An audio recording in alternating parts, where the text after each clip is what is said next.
Thank you, Mr. Mayor. We're now live streaming. Good evening, councillors, good evening, staff, and good evening to the City of Canning community. Governance can confirm that the meeting is now being recorded and also is being live streamed. I now declare the agenda briefing meeting of Tuesday, the 12th of April open, and the time is just after 6 p.m. at 6:02 p.m. This agenda briefing is being held by electronic means in accordance with Clause 14 of the Local Government Administration Regulations of 1996, and owing to the current state of emergency and public health state of emergency in response to the pandemic caused by COVID-19 declared on the 15th of March in 2020. We acknowledge, of course, the Whadjuk people, the traditional custodians of the land. We also pay our respects to their elders, both past and present. Councillors, tonight's meeting is for the purpose of asking questions and seeking clarification on agenda items for the next ordinary council meeting. No decision making or entering into debate is to occur at this meeting.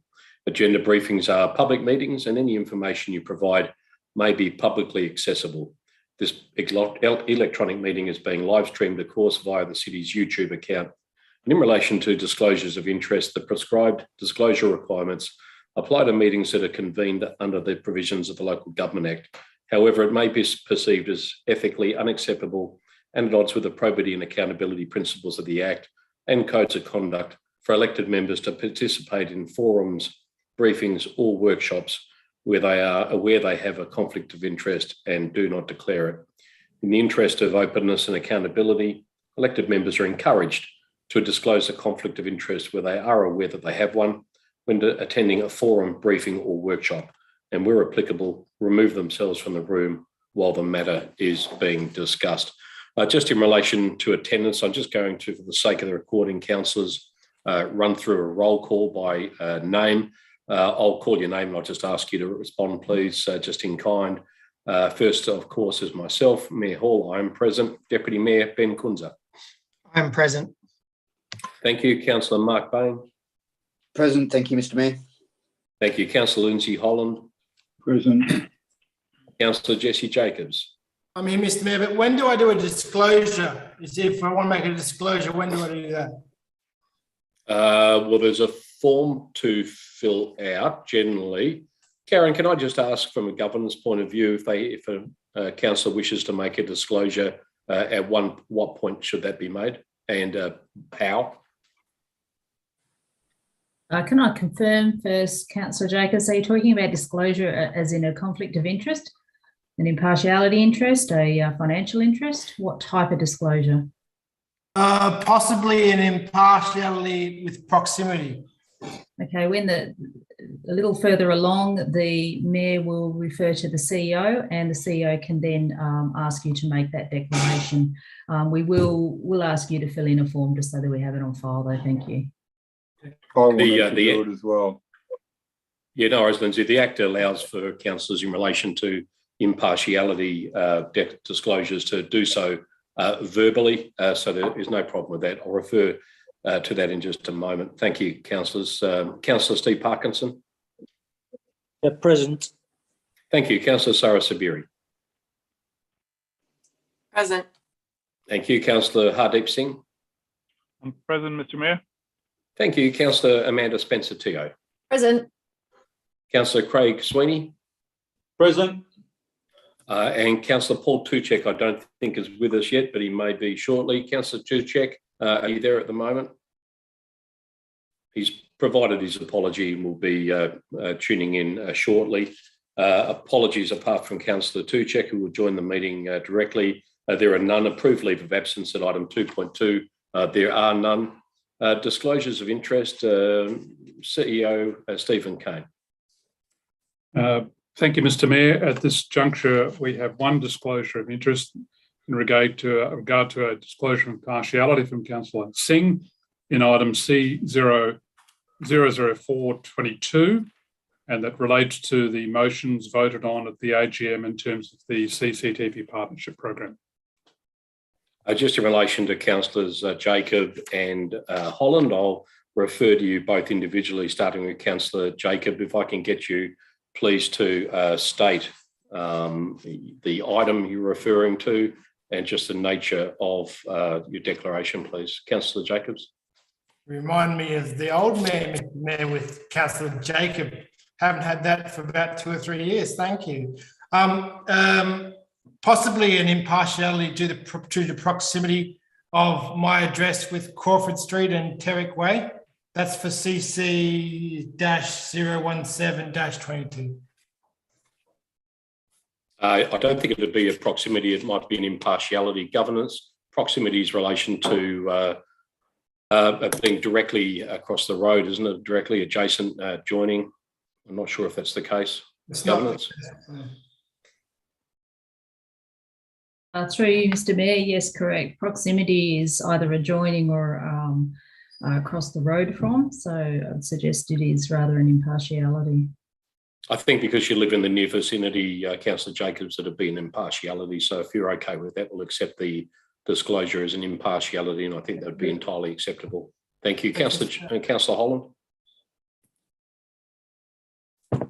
Yes, an impartiality declaration for CC 014022, the renewal of the lease for Wellington Childcare, just declaring that I was the volunteer president of that childcare centre for 7 years.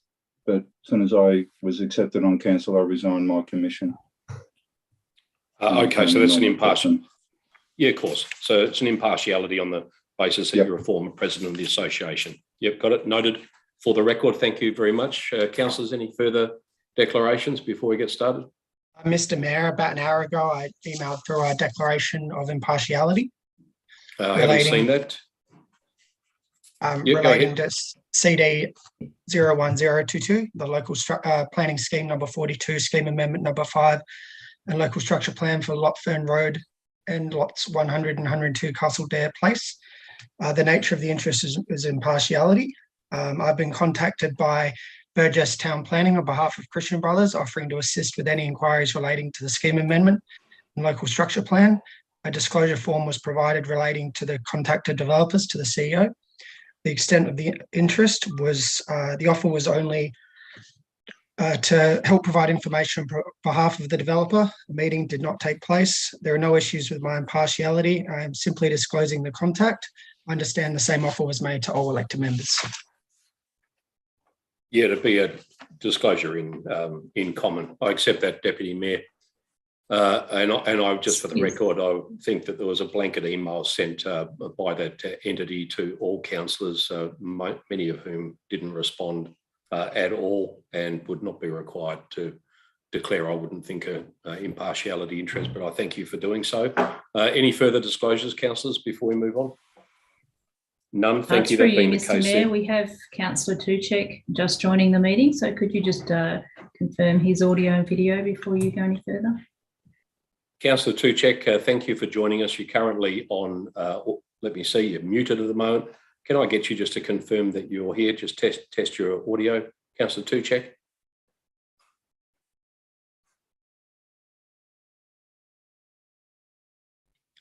Councillor Tuchek, are you there? Governance, I'll ask you to phone Councillor Tuchek and just see if we can get... Mr. Mayor, just ask Councillor Tuchek. He may well be muted at this point in time. He is muted. Can we unmute him, Karen? Is that possible? Councillor Tuchek, you there? I have asked him to start his camera and to unmute. So we'll keep going. Okay, I'll keep an eye on the screen, and if he pops up, I'll call on him to... There he is. Councillor Tuchek, you there, or have you just checked out? Okay, we're going to keep moving along. Question time for the public at item 4.1, response to previous questions taken on notice. There are none. Item 4.2, questions from the public. A question must be related to an item on tonight's agenda. If an answer cannot be provided at tonight's meeting, the question will be taken on notice and an answer will be provided in writing. I open question time now. The time is just on 10 minutes past 6. The City has received questions for tonight's meeting from Mr. Bill Prince, Mrs. Rose Boys and Dr. Blasco de Souza.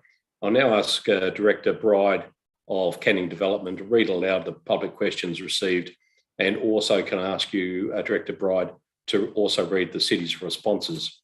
Director Bride. Thank you, Mr. Mayor. So the first question from Mr. Bill Prince is item 36, page 41 of the agenda briefing identifies tree 14 as being in average condition with moderate retention value and states that every reasonable effort should be made to retain it. In the agenda briefing, large attachments, attachment 5, requested modifications 5, additional information, point 3, a fauna management plan. Justification point 3, it states, this is to ensure that protection of fauna by ensuring that the trees to be removed don't have nesting birds. The attached photos show potential nesting hollows in tree 14 that increases the retention value of the tree as these hollows take many years to develop. While photos 2 and 3 show lorikeets, a pair of pink and greys, left the tree as I arrived. With the evidence provided, will Council ensure that tree 14 is not removed and all steps are made to protect its future as nesting sites, resulting in nesting birds? Nesting birds should be changed to nesting sites. The answer to question 1. As identified in the question, the officer report identifies the need for further detailed assessment to be undertaken at the subdivision stage with a view to retain the tree whilst providing access to the development via Bywater Way. There may be an opportunity, for example, to retain tree 14 within a central island with a single carriageway either side. It is also proposed to update the schedule of modifications for the OCM agenda to include a more specific requirement that a detailed engineering and arborist assessment is to be undertaken at the detailed design stage to support the retention of this tree. The reference to nesting sites rather than nesting birds is noted, and this will also be amended in the updated schedule of modifications. So question 2, please read Appendix 4.4.2, proposed road network recommends a raised platform at the intersection of Bow Street and Bywater Way, as discussed with the administration and approved by the residents' representatives. This will prevent excess speed on entering or leaving Bow Street, but will not prevent speeding in Bow Street and Bywater Way. Will Council please reconsider at least one speed bump located halfway down Bow Street and one in Bywater Way between Bow Street and the bend at the eastern end of Bywater Park? Answer. The City will be undertaking traffic counts along both Bow Street and Bywater Way within the next 2 to 3 months to determine the current traffic characteristics of the streets. The counts will be undertaken for 7 days and provide information on traffic volumes, traffic speeds, and vehicle types.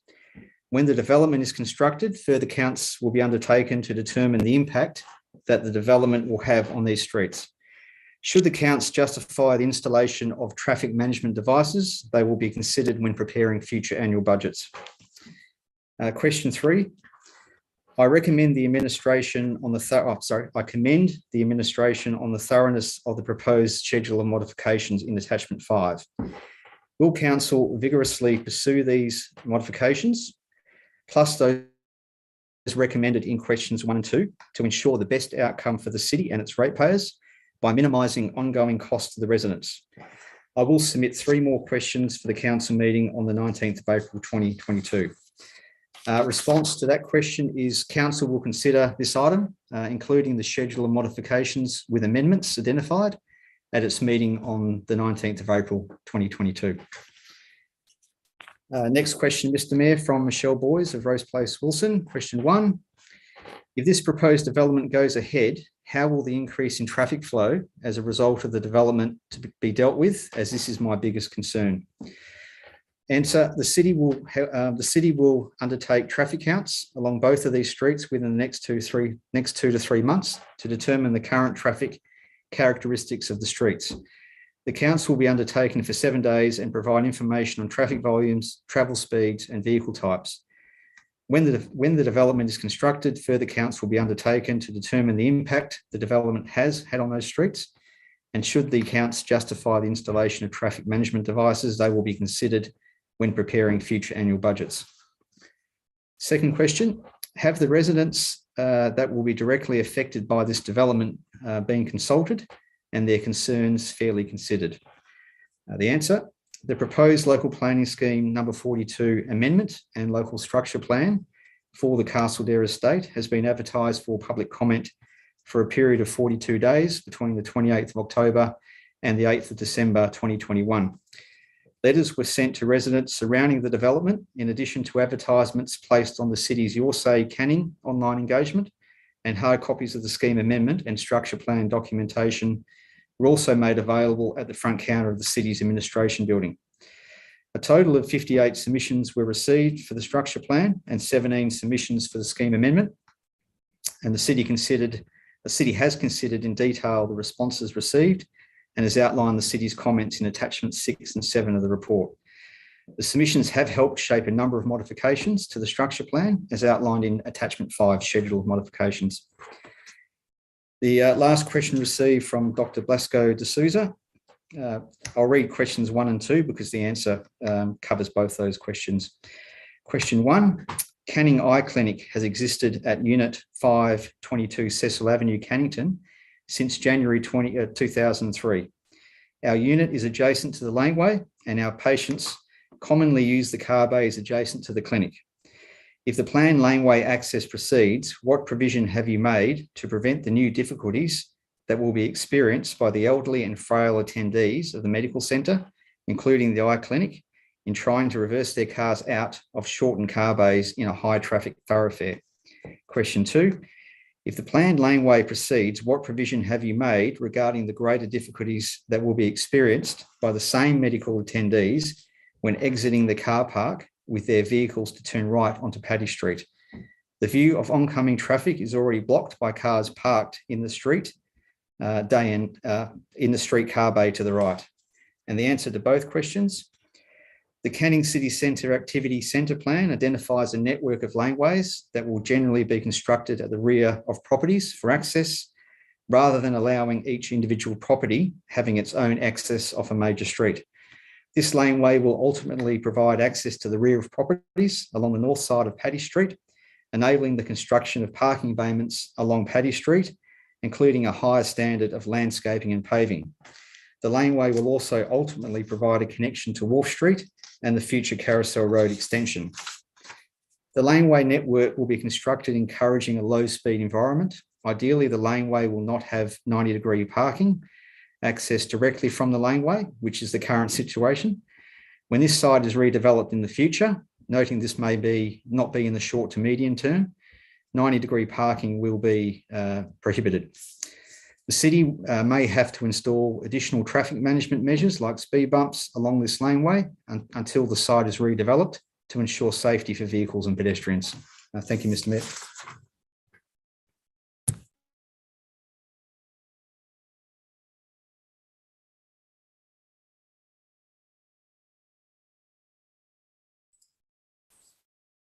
Mr. Mayor, you need to unmute, please. Thank you, Governor. Sorry about that. There being no further questions from members of the public, question time is closed at 6:18 p.m. Thank you very much. And thank you to Director Bride for reading and answering those questions. Councillors, I've got here 4 deputations. They are very lengthy deputations. I will just read who they are from. Deputation 1 is a deputation has been approved for Mr. Dominic Bono of Crawford Street in Cannington. That's regarding confidential item CC 017 of 22, prospective purchase of 143 Crawford Street in East Cannington. We've received a further deputation from Mr. Russell Gordon of Fern Road in Wilson. That deputation has been approved in regards to CD 010 of 22, local planning scheme number 42, scheme amendment number 5, and local structure plan for lot 4 Fern Road and lot 100 and 102 Castledare Place, Wilson, outcomes of advertising. We have a further deputation from Pharmacy 4 Less of Cecil Avenue in Cannington. That deputation has been approved and it relates to item CD 010 of 22, local planning scheme number 42, scheme amendment number 5, and local structure plan for lot 4 Fern Road and lot 100 and 102 Castledare Place in Wilson, outcomes of advertising. And we also have a deputation approved for Mr. Tony Andrews of Bow Street in Wilson for the same item. Councillors, I'm not proposing to read each one of these deputations. For the sake of those people, if they happen to be listening, those deputations have been distributed to staff and also distributed verbatim to each member of council. They're available on the council's hub, and we have all been made available to each councillor. They will also be printed in full and published in the minutes of this meeting. So they have been brought to the attention of councillors for their deliberation on those matters. And any member of the public that wishes to look at those full deputations can do so when they're published in full in the minutes of Tuesday's meeting. Councillors, will move on to item 5, which is items brought forward for the convenience of those in the public gallery. Obviously, that is not applicable. Item 6, reports of committee meetings. There are none. Reports in general at item 7, reports of the Chief Executive Officer. There are no reports from that portfolio this evening. At item 7.2, the responsible officer being Mr. Warren Bowe, the Director of Canning Corporate and Commercial, CC 014 of 22. The title of the report being Lease Renewal, Department of Communities, Willetton Childcare Centre, Burrendar Boulevard in Willetton. Councillor Lindsay Holland was good enough to make a disclosure in relation to that item earlier. Don't see any need for him to go through that again, but he has made a disclosure. Thank you, Councillor Holland. The recommendation is on page 4 of the agenda, and it is also on screen, I believe, the recommendation, or I think it was fleetingly. Nevertheless, are there any questions, councillors, on that item? No questions, thank you. We'll move on to the next item. CC 015 of 22. Sorry, there are questions. Mr. Mayor, sorry, Mr. Mayor, Councillor Holland has a question. I'll have to ask you, Councillor Holland, have you got your microphone on? I can't see it on. Mr. Mayor, I had my hand up, I was waving, I was everything. Oh, well, you've only just turned your, I didn't see your audio, your vision on. Your camera wasn't on, I believe. No, Anyway, it was. That being They the said case, the deputy mayor knew Okay. I was wanted to. The only question is, how come the lease took so long? Director Bowe? Director Bowe, I think you might be on mute. There you go. Director Bowe, we can't hear you at all. Director Bowe, you're not showing as muted, but we're unable to hear your audio. Yeah, I'm not sure where you are, Director, but you're not coming through at all. The connection obviously is not very good in the location. location. That's okay, Mr. Mayor. Director Bowe, can you give us a thumbs up if you heard the question, and perhaps we could take it on notice? Okay, we do have a thumbs up. We'll get back to that. Any other questions? Mr. Mayor, if I can just suggest at the stages, there may be further questions for Director Bowe that he exits the meeting now and rejoins, and we see if we get his audio up at that time. Yep, I've got another thumbs up. He's going to take that advice from you, CEO. Thank you for popping up. Deputy Mayor, did you have a question yourself, or are you just trying to assist Councillor Holland? Both. I was trying to Yes, bring go your ahead. attention to it, but also, well, there's no point because Director Bowe's not here. So can we just come back to this item when Director Bowe's ready? Well, I think what he's going to do is join the meeting directly, so we might just wait for him to pop back up. I think it'll only take a matter of seconds, and once he does, I'm hoping that we'll have a better established connection and we'll be able to understand him. Governors, can you just let us know as soon as the director pops up? I'm sure he's trying to make connection now. I will let you know, Mr. Mayor, he has not popped up as yet. Any other questions that the CEO may be able to answer them? Deputy Mayor, did you want to give your question a go? Yeah, I was just going to ask why we still subsidise childcare. What's the rationale? What's the qualifications for the Willetton Childcare Centre versus other ones? And there are other childcare centres that utilise. I just lost you, Deputy Mayor. You've just fallen out. Deputy Mayor Kunza. This is going swimmingly at the moment. Director Bowe is CEO back with the meeting, Mr. Mayor. Can you see? Director Bowe, are you there?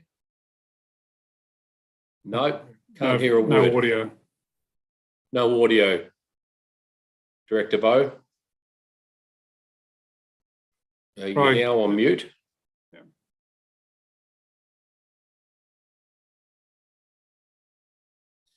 Just in regards to the question posed by the Deputy Mayor, CEO, do you know Thank are you able to respond to that question?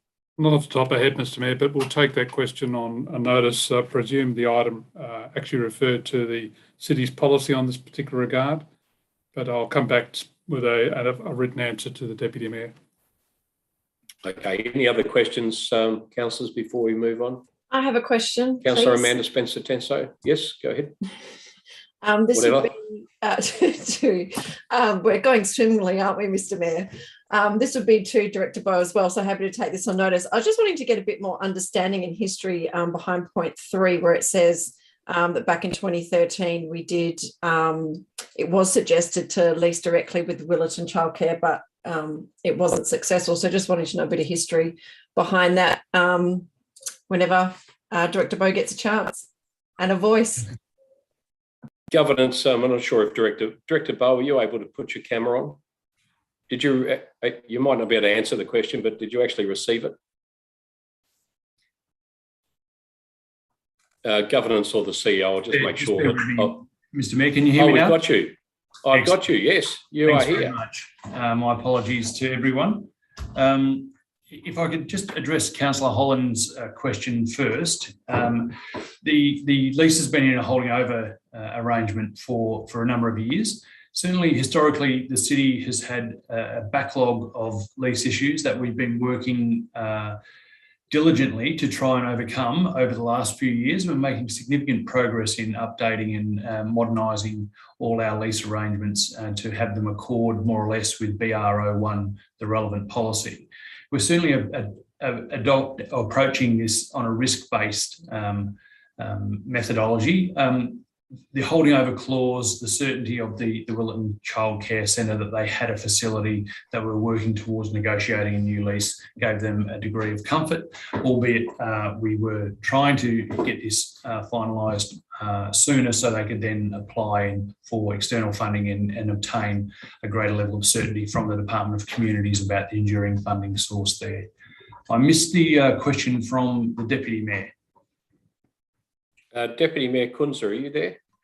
Yeah, I am. I haven't got video because my power went out, so I'm just going on my own internet, and the camera can't pick me up. So I am here. I was just wondering why the rationale, why the city still basically subsidised childcare. I understand why the Willetton Childcare Centre started in the beginning, but we've got a number of childcare centres in city properties, and a number of them are treated as commercial entities. So why do we still treat this one as and subsidise it? Well, because we apply the council endorsed policy BR01 to it, and a decision was made back in 2013, significantly before our time, on the future tenure arrangements with this organisation. We have 3 leases with the Department of Communities. Each of them provide a childcare centre for the benefit of the citizens of the City of Canning. But I'm happy to take the query offline. But in effect, Deputy Mayor, we're applying the council endorsed policy. But just to clarify, I guess what I'm asking is there any qualifications in terms of accessing the Willetton Childcare Centre in terms of socioeconomic status or anything? Or how does it get differentiated between that and other childcare centres that actually deserves a subsidy? Director? Look, I can't answer that, Mr Mayor. I can take the question offline. I can do some more research with our leasing and tenancy staff and provide a written response to the Deputy Mayor. Thank you. Thank you, Director. And the other question we had from Councillor Amanda Spencer-Teo. Amanda, was your question answered? No, well, it was probably one to take on notice, just getting a bit of history behind what happened in 2013 and why the negotiations weren't supported for us to go direct with Willetton Childcare Centre. And further on to what Deputy Mayor Kunzer, that's what I'm also trying to get my head around, because the Willetton Childcare Centre charge $115 a day for care, which is on par with any other commercial childcare centre. So I'm just trying to get my head around the arrangement as to why it's in place, maybe also from a Department of Communities perspective, considering there doesn't seem to be any financial savings or benefit passed on to the users of the group. So just trying to understand the makeup of that. And we're happy to take that on notice. Thanks, and, Director. and revert Thank you, Director. in writing to all the elected members, Mr. Mayor. Thank you. Councillor Holland. Councillor, Director Bowe, isn't the Willetton Childcare Centre a community-based non-profit organisation which was set up over 30 years ago to help with the community? But are they not a community-based non-profit organisation? Yes, I believe they are, Councillor Holland, but the lease, and I think the nature of the question goes to the subsidy provided through the lease arrangement to the Department of Communities. And certainly not disputing the validity of and the history of the Willetton Childcare Centre, but the question, as I understood it from the elected members, related to the subsidy afforded to the department. Was there not, or Thanks, Councillor. was there not a community uproar when the council in 2013 did suggest that there was a direct lease? I'm certainly not directly aware of that, Councillor Holland. You have a greater level of knowledge of that than I. I can only apply the policy as is endorsed by council of the day. Did or did not the Department of Communities actually directly get themselves involved to maintain the status quo before, as did the local member of parliament and as did the Premier at the time? I'm not sure, Councillor Holland, to be perfectly honest, and I'm also, again, I can only deal with facts that are presented in administering this lease and making a recommendation as it stands at the moment. Thank you, Director. Any other questions on that item, councillors, before we move on? Councillor Sabiri, thank you. Thank you. I just a little bit of a follow-up from Councillor Spencer to you. But yeah, I was thinking this before, like, so if we reduce the rates, the rental, will that be actually passed? Do we know if it's going to be passed on to mums and bubs that use the facility? Who's going to benefit, basically? Director Bowe, who benefits from a proposed reduction in their lease arrangement? I think only the lessee, Mr. Mayor. I'm not aware of the financial arrangements between the users of the Willetton Childcare Centre and however a discount on the lease or a change in the lease payments would be conveyed to the operator of the facility. Councillor Sabiri, anything further? No, nothing further. Any further questions, Councillor? Can I just, Councillor Spencer-Teo? I'm sure I saw somewhere in this report, I'm just trying to quickly find it, that the Department of Communities charge Willetton Childcare Centre a peppercorn rent. Or am I dreaming this? I'm sure I saw it in Director Bowe, I'm pretty certain that's in the report too. Director Bowe, you're nodding. Is that a yes? The Department of Communities charges a peppercorn rent to the organisation? I believe so, Mr. Mayor, but again, I'm not sure the city's party or could influence any of the financial arrangements between the lessee and the sub-lessee. Anything further, councillors, before we move on? If you have any further questions on the matter, just refer them directly to Director Bowe. It seems like councillors would like a little bit more information on the background on, especially on the arrangement with the proposed reduction of a fairly low lease, just to find out why that has occurred. But in any case, any further questions, councillors, please direct them to Director Bowe. Councillor Sweeney. Just picking up off what you just said there, Mr. Mayor, we're going to do that. I've just got a quick question for Director Bowe, if he could provide some information as well. Just listening to all the councillors ask their questions, my question is really looking at the comparison between what the city has in contracts with other childcare centres and the lease arrangements, whether he could provide some information on the comparisons between Willetton and the rest of the ones that we have a contract with. That would be good. Thank you. Director Bowe, are we able to just quickly compare the proposal? I think we're looking at a consistent approach to the childcare centres in city lease properties? Yeah, absolutely, Mr. Mayor. The city and leases 3 properties to the Department of Communities, Strata, East Cannington and Willetton. So I can provide some information on that. Councillor Sweeney, are you after some further information in relation to non-Department of Communities leased properties that from which operate childcare facilities?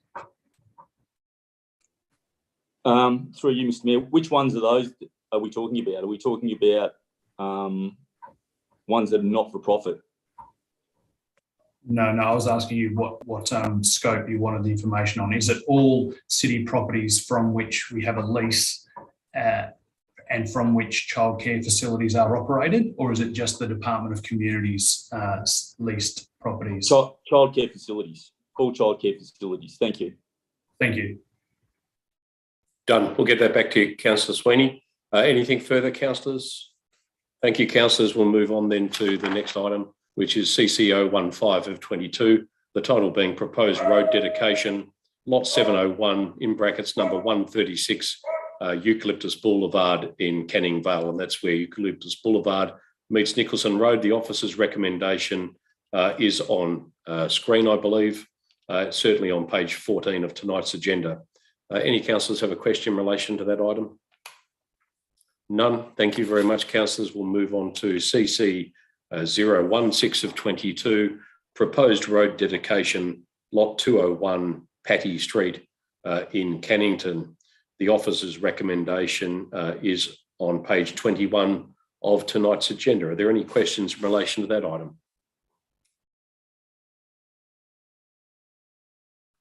Governance, just for the record, all I can see is the title of the report on screen. I can't actually see the officer's recommendation. All right, it's now off screen. Any questions on that item, councillors? None. Oh, I have Mark Bain. Councillor Bain, go ahead. Thank you, Mr. Mayor. 5 questions, if I may. 5? Yes. Go ahead. Okay, just in reference to section or paragraph 13, the city advises that it received no public submissions. Would it be possible to list the 8 tenants or landowners that were contacted and the methods by which they were contacted? Sure, that's we're able to do that. Director Bowe? Yes, thank you, Mr. Mayor. Thank you. Councillor Bain, your second question. Would it be possible for elected members to view any relevant correspondence between the city and those tenants? Director Bowe? No, Mr. Mayor, just for clarity, the city doesn't engage with the tenants. The city engages with the landowners under the requirements of the Land Administration Act. So we have no correspondence in relation to this particular road dedication recommendation with the tenants of the property. Councillor Bain, we only talk to the landowner. Well, can that correspondence between the landowner and the city, would elected members be able to view that correspondence? Can that form part of the report, Director Bowe, or can that be distributed to councillors? Yeah, I'm happy to look into that, Mr. Mayor. I do note that there was nil response, but I can engage with the relevant officers to see whether there was any other correspondence outside of the formal process. But if there's any, if there's any correspondence, Councillor Bain will distribute it. Yeah, I'm aware that certainly a tenant has indicated dissatisfaction with the proposal and indicated that they weren't engaged with, but that is outside of the Land Administration Act requirements. Councillor Bain? If the owner of lot 88 does not want to sell the 6 metre square parcel of land, what will the city do? Director? We'll try harder to obtain the land, Mr. Mayor. The land and the negotiations and engagement have been ongoing. There are other alternatives, but we would hope to negotiate a settlement with the landowner for such a small piece of land. Sure. And was a traffic study done in the past months in regard to the proposed childcare centre? And did that study include any relevant traffic data that might be relevant to the proposed laneway? Director. Oh, look, Mr. Mayor, I'm not aware of that, but I may ask my colleague, Director Bride, who may have a greater level of awareness of any traffic studies associated with a development application or proposal within the city centre, if he has any information. Otherwise, we can take it on notice and provide a response. Director Bride, have you got anything you can add? I'll have to provide that to all councillors. There was a JDAP application for the childcare centre, and there would have been a traffic impact statement with that particular proposal. So I can dig that out and circulate that to elected members. Terrific. I think that's what Councillor Bain would like. Councillor Bain? Yeah, last one, Mr. Mayor. And will that future laneway be one way? Director Bowe, will it be a one-way laneway? We're talking about traffic flow, obviously. I might just ask Director Bride. I've got a fair idea, but yes, Mr. Mayor. Initially, it'll be a one-way access. So it'll basically, for example, the childcare centre, that will have access from Paddy Street, and then the exit will be via the right-of-way network. Eventually, it will be a two-way system. At the moment, though, it'll function in the interim or short term as a one-way right-of-way system. Thank you, Mr. Mayor. Thank you for that response. Thank you, Councillor Bain. Any further questions on that item, councillors? None. Thank you. We'll move to the next item, which is a late item. It's the monthly financial report for March 2022. It's CC 018 of 22. The recommendation is on page 2 of the late item agenda and is also on screen. There we go. We've got it. It's on screen just fleetingly. Thank you, governance. Councillors, any questions in relation to the monthly financial report? Councillor Singh, and then I'll come to Councillor Holland. Councillor Singh. Just one question, Mr. Mayor. Looking at the page 20 of monthly financial report, it says TPS 21 POS contributions, Queen's Park, East Cannington. The balance is $7 million. Just trying to understand, is that right? We have $7 million sitting in the POS fund for Queen's Park, East Cannington area? Director Bowe. I believe that's correct, Mr. Mayor, and certainly the research that we've done in relation to the application of those funds to deliver the infrastructure and the POS for TPS 21 would indicate that we don't have enough money in there at the moment. But I will probably defer to Director Bride, who's got a greater level of awareness of the mechanics of the application of the funds for TPS 21. Director Bride. Through you, Mr. Mayor, that's correct, and I believe there's a table in the confidential item that goes through that in a bit more detail. But that is correct, Councillor Singh. There is that amount of money in the POS for TPS 21 from contributions. Obviously, that has to buy the remaining land holding to complete the POS distribution in TPS 21. So at the moment, we expect, based on what's left to purchase, the $7 million is about right. But obviously, as land values increase, potentially there's some movement there. But at the moment, it's probably about what we need to purchase the remaining areas of public open space as part of Town Planning Scheme 21. So thank you, Director Bride. So follow-up question is, are we planning to do with this money something in this budget, in this financial year, or are we going to wait another year? As you said, this money is just enough. Or is this something which is going to be discussed under confidential cover? Through Mr. Mayor. Director Bride. Thank you, Mr. Mayor. In terms of that particular account, it's primarily for the acquisition of land. So it's for the purchasing of land for public open space, and then the city, through its municipal budget, would thereafter upgrade those parks. The developer will be responsible for delivering a fit for purpose piece of open space, but I guess additional infrastructure would be the city's remit. We have written to a number of landowners that have yet subdivided and said to them, is it possible to buy your open space early if it wasn't landlocked? So say it was close to a road and we could apportion off a part of their land and try to get that $7 million balance down. What we're hearing from a lot of landowners is they would rather wait until they're ready to subdivide So really the only option then for council is to compulsory acquire.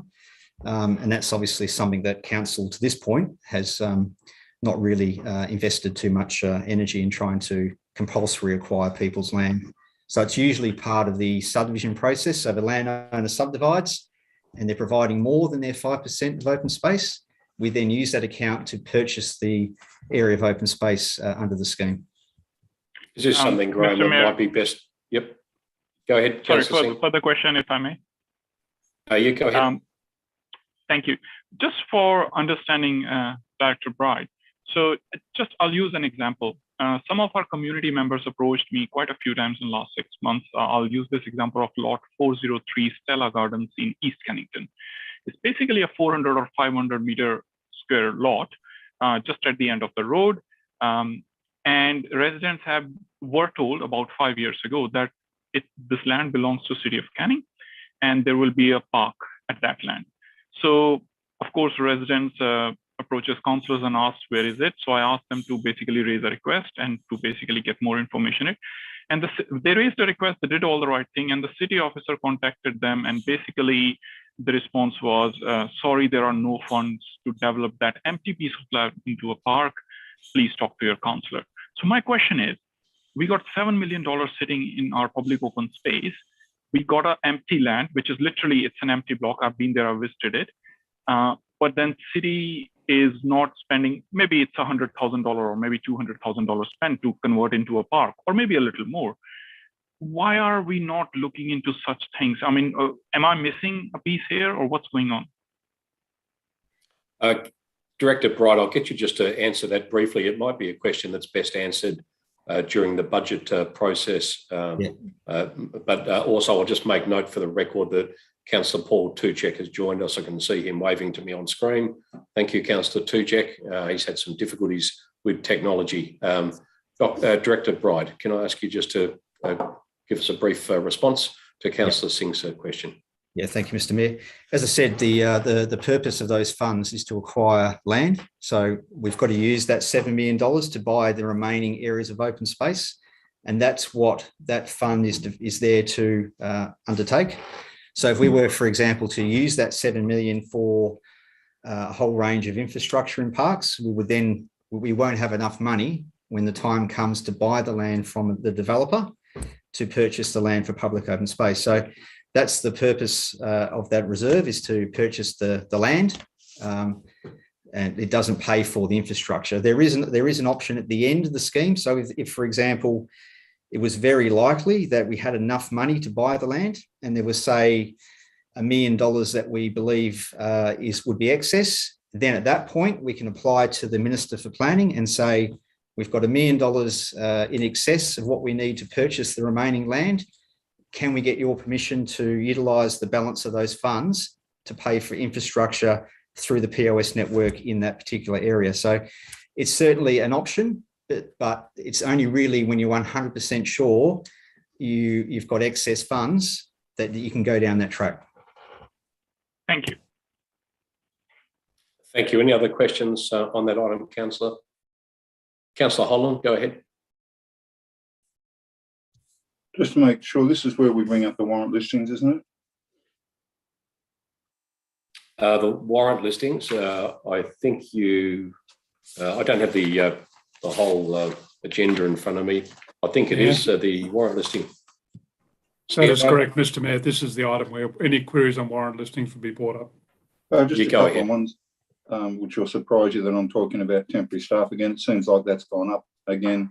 No, it's not surprising me. It's gone up to nearly $236,000. I thought we were trying to bring that down. Can I have just a bit of clarity on what happened there? CEO, I might refer to you, Mr. Kane. Thank you, Mr. Mayor. I know we've answered this question a number of times, but specifically, I suspect when we go into a level of detail on it, we're just carrying more staff vacancies than we're able to recruit to. Each local government CEO I speak to has reported there are exceedingly tight employment conditions at the moment. It is taking us longer to fill roles than we would normally do.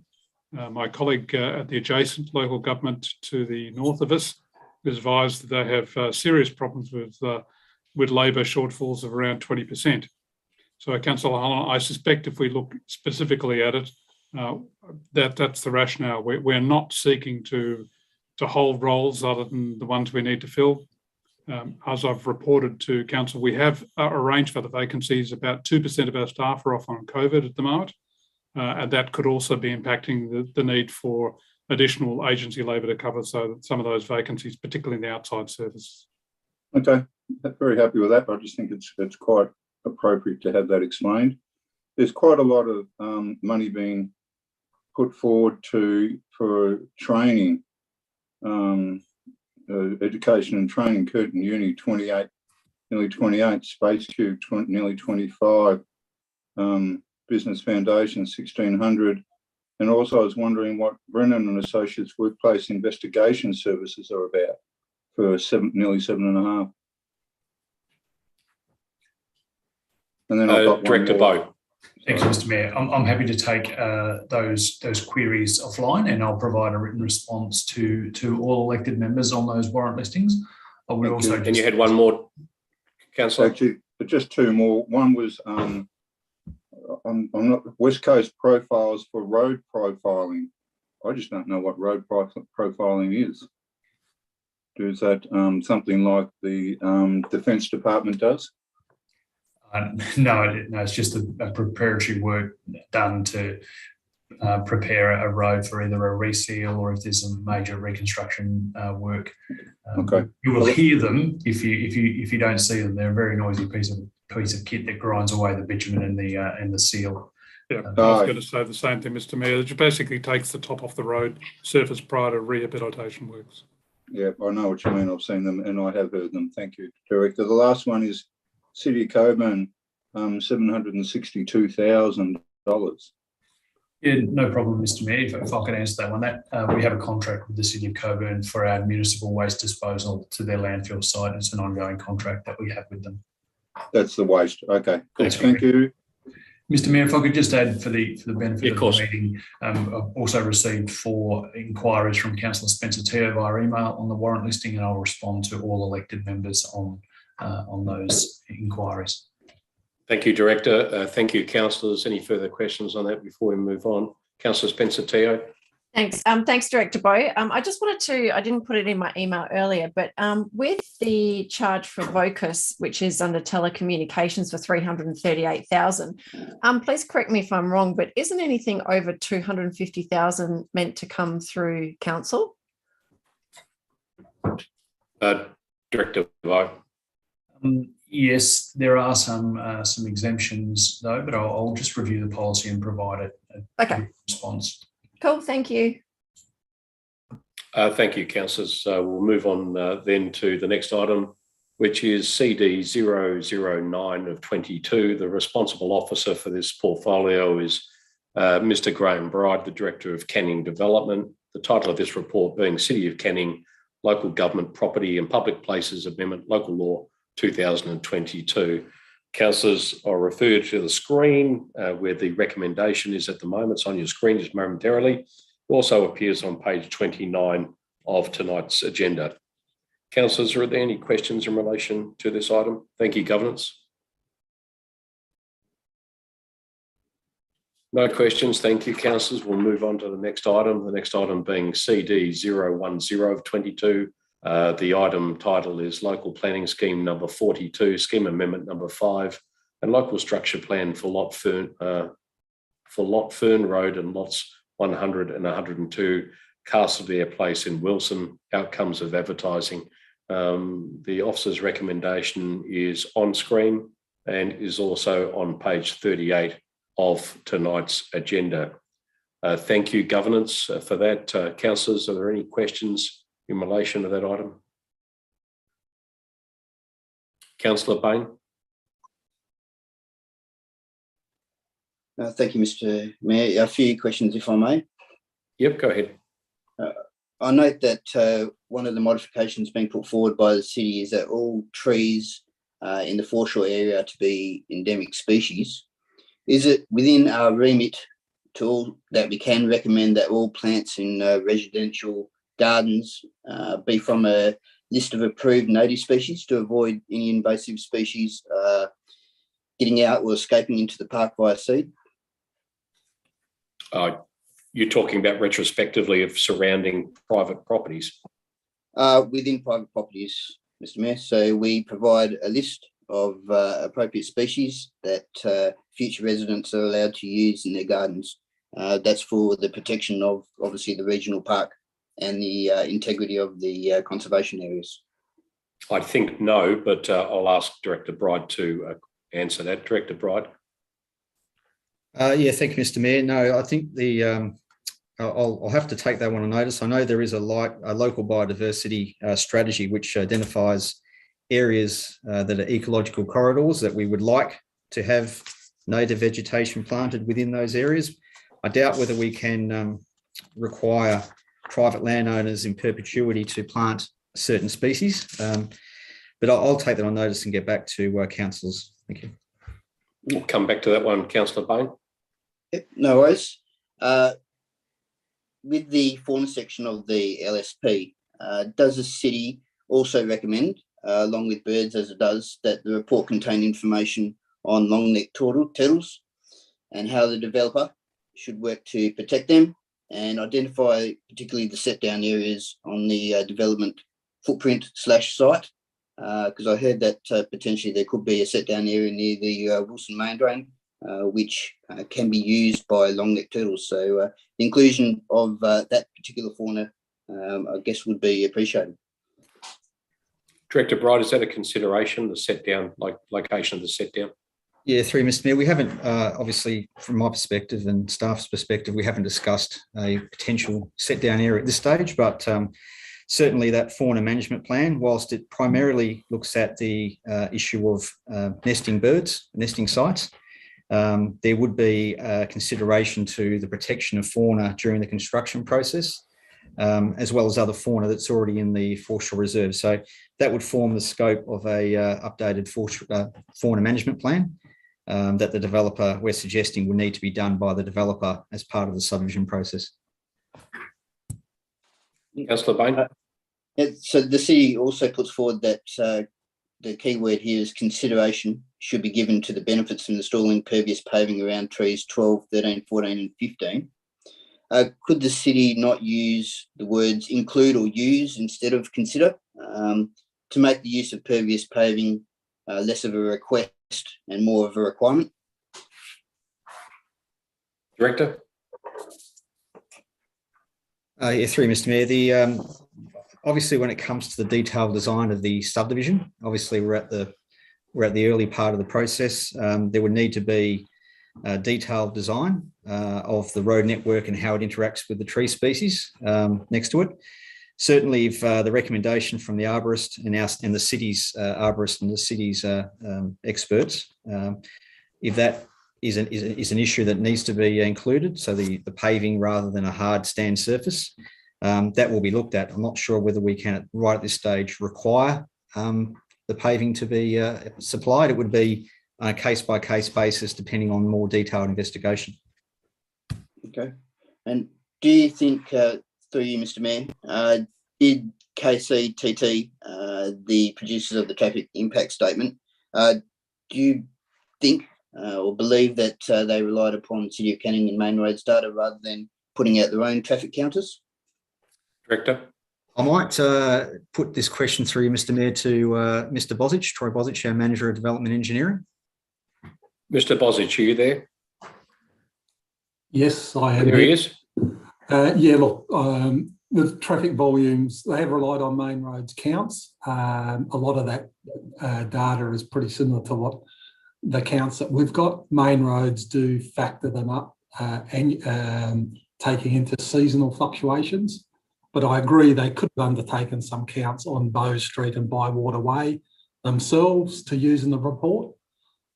They didn't, but the traffic volumes on those streets are quite low anyway. Thank you. Councillor Bain? That is my concern, is that there is no traffic count done on Bow Street, and particularly in regard to the comments and concerns raised by local residents. And Mr. Mayor, if a future resident decides to install a pool at one of the footprints and asbestos is found, who is then responsible for its removal? Mr. Bosich, are you able, Director Bright, I might direct that to you. Yeah, thank you, Mr. Mayor. So Councillor Bain, you're talking about a pool on private property. The private land is clear of asbestos. So it's only the foreshore reserve area which has got a capping layer with asbestos underneath. So the residential allotments are clear of asbestos. So there would be those lots have been cleared in relation to asbestos underneath. If there was found to be asbestos as part of the excavation, then it'd be up to the landowner to deal with. But certainly the reports suggested that all the asbestos underneath the private property has been removed.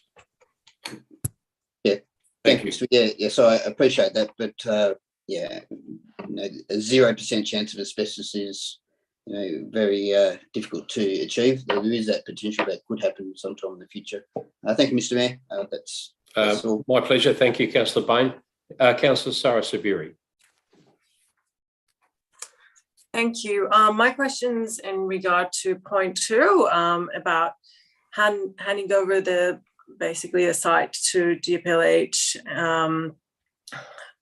I guess my question is, well, foreshore land, I guess, really privatization of it's not really acceptable in general. And my question is, why hadn't this been handed over before?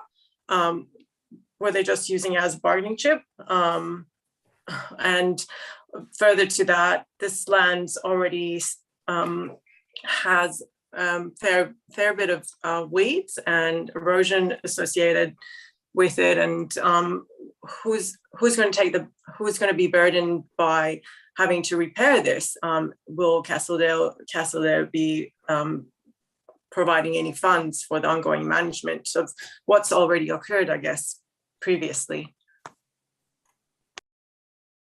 Director, is there some negotiation about the condition of the property before its potential handover? Can you comment on Councillor Sarah Sabiri's very important question, please? Yeah, that's good. It's a good point. Obviously, historically, the land as it stands goes right down to the waterline of the Canning River. Obviously, it's a historical scenario. The developer obviously is looking at handing over those 12 hectares, which would become part of the Canning River Regional Park. The issue that we've raised, and I think you will see that in the modifications, is that we believe the landowner should make good that foreshore reserve, should build the car park, should build the dual use path, should take care of weed management, revegetation, a whole range of things before the WAPC takes over the ownership or the responsibility of that land. That's our position. That's what we'll be. That's what we've suggested that council agrees to, that a foreshore management plan be prepared, which outlines very clearly all the infrastructure that needs to be built, and when that infrastructure is to be built and who is responsible for that. The staff's view is that the applicant, who's getting the most from the subdivision of the land, should normally pay for this infrastructure upgrade of the reserve land prior to the handover. Otherwise, you've got residents moving in that aren't really, getting a park setting that's that they should get. So the community loses in that respect. A very relevant question, Councillor Sabiri. Councillor Sabiri, any follow up on that? What is the I guess the feedback been from the developer when this matter has been brought up? The feedback is that the developer is of the view that given they are giving up 12 hectares of land at no cost, that should be the end of the arrangement. And if the WAPC want to then construct infrastructure on that reserve, then that should be at their cost. So I think that's fair to say that's the developer's overall view. and that's their position. They believe that by handing over the reserve, that if the state government wants that land, they should then upgrade the infrastructure, including the car park and the dual use path and the re-veg and fencing of the land. Thanks, Ken. Thank you, Councillor Sabirian. Mr. Thank Mayor. you, Director Bride. Yes, Deputy Mr. Mayor, Mayor. you're back. Yes, Sorry, Deputy Mayor. I'm in and out, so I might disappear. Can you hear me? I can. Hello? Hello? Yeah. So just following on, I had similar questions. Hello, can you hear me? You keep asking that and I keep saying, yes, I can. No, I can't. But then I heard hello. So I had a similar question. You had me at hello, Deputy Mayor. Based in the report,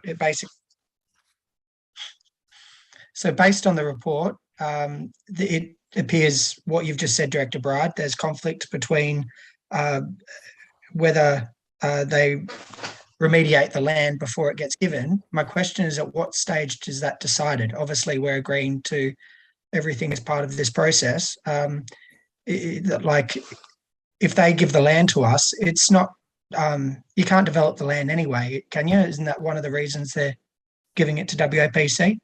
Why, like, what part of the process will this be resolved? Director Bride. Thank you, Mr. Mayor. Yeah, that's, I mean, our viewpoint very early on was that a foreshore management plan should form part of the structure plan, should be an appendix to the structure plan. So when the structure plan was advertised to the community could also get an understanding of what infrastructure and upgrades to the foreshore reserve were going to happen.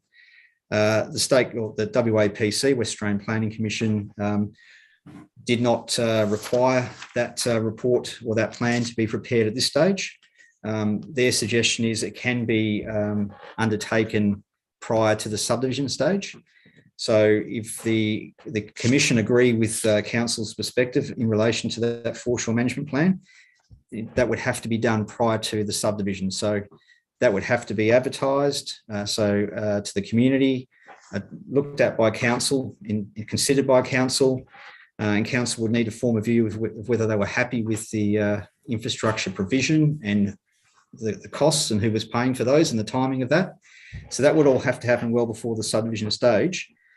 We'd be pushing very hard from a staff perspective that the dual use path, the car park, should be provided concurrently with the subdivisional works. That's the stage where the infrastructure should be delivered, so that when landowners start to settle on those lots, that work has already been done. So a lot of the aspects should be delivered at the same time as the subdivision works. Others might be ongoing, including re-veg and fencing and a whole range of things that might transcend over a number of years. But certain infrastructure that's quite costly and really should be part of the applicant's responsibility should be delivered up front. Deputy Mayor. So we don't lose anything by approving this at this stage. There's still time to make sure that that gets done, because I don't know why we would want to take responsibility of the land through the WAPC, given the associated liabilities. I don't know why they would think we'd accept that. You don't need a comment. Just with the road modifications or the traffic calming devices on Bow Street and Bywater, aren't those normally used for areas that are rat running? I don't see why, whilst there's 22 houses, new dwellings on either side, why that would necessitate more traffic calming devices. It's not an area that you'd rat run through. The traffic calming devices can cause more problems than they solve. I'm not sure why we would agree to install them on Bywater and Bow Street. Director. Yeah, through you, Mr. Mayor. We agree, and we don't believe that the developer should introduce or pay for traffic calming facilities on Bow Street. But we do believe that at the moment, Bywater Way sort of directly runs into Bow Street, given that it's not a proper T-junction because there's very little traffic coming from the other leg. There is a lot of speed going through that particular corner that came through the residents' feedback. So we believe that as part of this development, a raised plateau at the T-junction of those two roads would be appropriate, and there would be a nexus between what the lot yield and the traffic movements and that set of works. But certainly above that, as we've said earlier, we'll be undertaking traffic surveys to look at the number of cars, the speed, the types of vehicles. And in the future, if there's a need, then council can budget for those during its usual budget process. We can't really require the developer to fund those works that are so far away from where the development is. Deputy Mayor, anything further? No, that's it. Thank you. Thank you. Any further questions on that item, councillors? Thank you. We'll move to the next sorry, item. I do have a question. Sorry, Mr. Mayor. Deputy Mayor, yeah, go ahead. With the fauna management plan, it only cites nesting hollows. I was a bit confused because a lot of the narrative is about a number of significant trees will be retained on site, and then it talks about needing to keep trees where there's nesting sites. I just wondered how many trees are proposed to be removed that could be foraging habitats. So as in food, valuable food. I didn't quite understand that in terms of how it was explained. Is there any consideration of foraging habitat, or is it only nesting hollows? Director Bride. Yeah, the developer has identified the retention of a number of significant trees. There's a couple, I think, tree ID 9 and 11, where they are to be removed. Obviously, tree 14, we're doing all our best to make sure that tree in particular is preserved. The intention there is obviously those particular trees may have nesting hollows, and obviously we heard from Bill Prince in relation to tree 14. So we want the developer to do an investigation of any trees that may have those particular nesting sites within them, and develop a plan as to how that they will address that issue as part of, if they need to be removed, how they will do that. In terms of your question about the foraging habitat, I might have to take that on notice, and unless my learned colleague Dion Johnson may want to add to that, we can take that on notice otherwise. Mr. Johnson, anything you need to add to that? Through you, Mr. Mayor. Traditionally, through fauna management plans, it's a given that live tissue is considered as part of the study, but certainly we'll take it on notice and make sure the scope does include that. Thank you, Director Bride. Thank you, Mr. Johnson. Deputy Mayor, anything further, or are you happy with the response? No, that's fine. Thank you. Thank you. Then, not being any further questions on that item. Whoops, there is. There's Councillor Bain. Councillor Bain. Sorry, Mr. Mayor, just following on from no, that's okay. Question. So I'm hoping that as part of that fauna management plan, that we could also include, as what I brought up before, is the long-necked turtles. Director.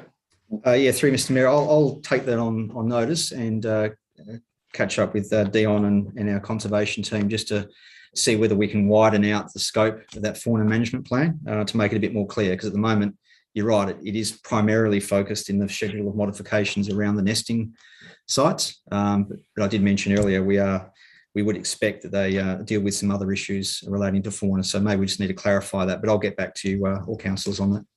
Thank you. Okay, thank you. Thank you, Councillor Bain. That'll be done. Councillors, we'll move on to EN 009 of 22. The title of this particular report is it's adoption of the significant tree register. The responsible officer is Mr. Dion Johnson, who we just heard from a moment ago. He's the Acting Director of Canning Environment. The recommendation is on page 56 of tonight's agenda. It is also momentarily on your screens right now. Councillors, are there any questions in relation to this item? None? Councillor Bain? Yes, Mr. Mayor, I have questions. Sorry. I'll come to Deputy Mayor first, and then I'll come to Councillor Bain. Deputy Mayor. Just with respect to the government departments that haven't supported nomination of trees, are you able to say what government departments they are? Mr. Johnson. I believe we listed them in the report. From memory, it was the Department of Planning, Lands and Heritage. I think that was one of them. I think that's what we're waiting for. Yep. I'll just probably just need to take that on notice, and I'll just confirm that. Take that on notice, Thank Deputy you. Mayor. Councillor Bain. With the trees that. Oh, hang on. There's a bit of a lag. Sorry, Deputy Mayor. There's a couple of seconds delay. So, Deputy Mayor, go ahead. Sorry, just two more questions. First of all, of the trees that were originally identified for inspection, are you able to give some examples of why they didn't meet the criteria? Mr. Johnson. I'm not sure I can recall exactly which trees were nominated at the time. I'd probably have to take that on notice and talk to the officers who completed the assessment and get back to you via an email.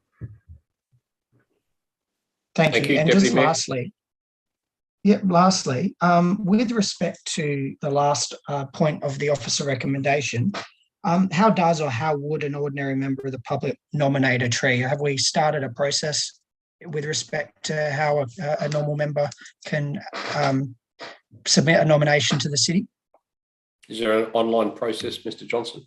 Through you, Mr. Mayor. Yes, I'm not sure if it's gone live yet, but the plan has been to have an online form that talks to our One Council system, and we will advertise that through our normal digital channels and make sure that it's widely known how you can do it, and hopefully it's a nice, easy process for everyone.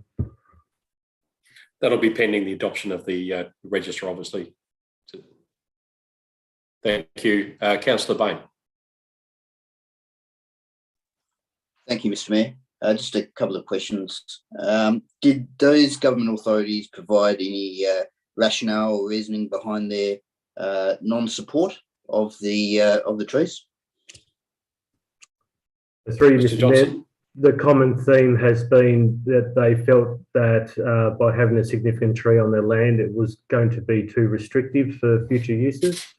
But that won't certainly stop us from having another go at it in future years. Councillor. Thank you. And lastly, with the examples provided of tree tags and plaques, are they set in stone as to their format? I'm just thinking of having the City of Canning logo on there at least, and it saying a significant tree would be appropriate, rather than just having the scientific name and given name. Absolutely, like anything in terms of our branding and marketing, we'll make sure that it's well known that it's a City of Canning asset and the reason behind it. It's yet to be designed. We'll work through that, and we'll certainly inform the elected members what it looks like once we've settled on a final design. Thank you. Thank you. Councillor Sweeney, did you have your hand up? Councillor Craig Sweeney. Yeah, I did. Just a question for Dion, if I could. Just with the four private owners that declined to support this initiative, which is not really surprising, but the state government departments that also aren't supporting, it doesn't appear to be very popular. If we continue this trend, are we going to be reviewing the costs, the allocation of costs that we've set aside to manage this strategy? Because it appears this is only going to apply to our city-owned assets and our land where these trees are. Mr. Johnson, what sort of buy-in are we getting at the moment? It does seem a bit hit and miss. Look, in terms of, this is our first attempt. I think we can learn some lessons. In terms of ongoing costs, it's not a lot of effort in terms of officer time, but that will depend on each landholder. My personal view is that we should, do everything we can to preserve trees that are worthy of being significant. And if that does entail a bit of officer time to get it across the line, then I think it's worth it. Thanks, Mr. Johnson. Councillor Sweeney. Just one final question, if I can. Thanks, Mr. Mayor. So, of course. Go ahead. So, what's the allocation of costing to date at the moment? Where are we sitting with how much have we allocated to this strategy? Mr. Johnson. Firstly, it's a significant tree and it relates to a policy, so there's no strategy attached to it. We have spent really only officer time and some arboricultural assessments. The exact costs I'd have to double check. I can't quite recall what it says in the report under financials. We don't actually say how much we have spent, so I'll get that information and let you know in the OCM report. Thank you. Probably how much has been spent and how much was allocated for the project, I think, is what Councillor Sweeney's after, Mr. Johnson, if we can, and Councillor Holland. Yeah, I was wondering what sort of cost would be ongoing on this? Ongoing costs, Mr. Johnson, will this be an annual budget item or not? We'd certainly look to complete annual assessments to make sure the structural integrity is there. So we'd be looking at it probably about a $400 fee in terms of assessment if it's not done by our internal arborist. Depending on what the recommendations are, it's hard to say at this stage, but there might be some remedial work for each tree. But we can accommodate that within our current operating budgets. That's $400. You're talking about $400 annually. Yeah, $400 annually per tree. Correct. Couldn't you spend that more wisely by planting more trees? Look, we have a the urban forest strategy is well funded through the LTFP. I suppose it's a matter of opinion whether it's well spent or not. One of the key objectives in the urban forest strategy is to look after what we've got. So we want to preserve as much as possible. So again, my opinion is that it's money well spent to look after what is classified as a significant tree and an asset to the community. Your opinion and my opinion could totally be poles apart here.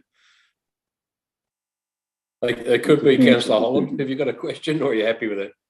No, I wasn't happy with that, but I'll leave it. Terrific. Thanks for that. Thank you, Mr. Johnson. Any further questions on that item, councillors? Thank you. We'll move on to the next item then. Thank you. We'll move on to CO 004 of 22. The item is motion carried at the 2022 AGM of electors viability assessment of CCTV partnerships. Dr. Sarah McQuaid is a responsible officer.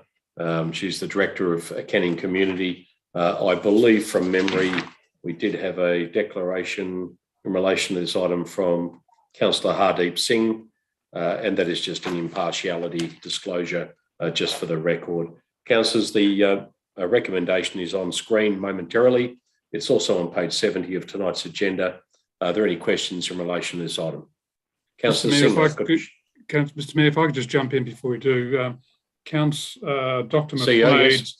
McQuaid's power went off in her house, so she's been sitting in her car for some time. You'll see her as a very darkened image appearing on the screen.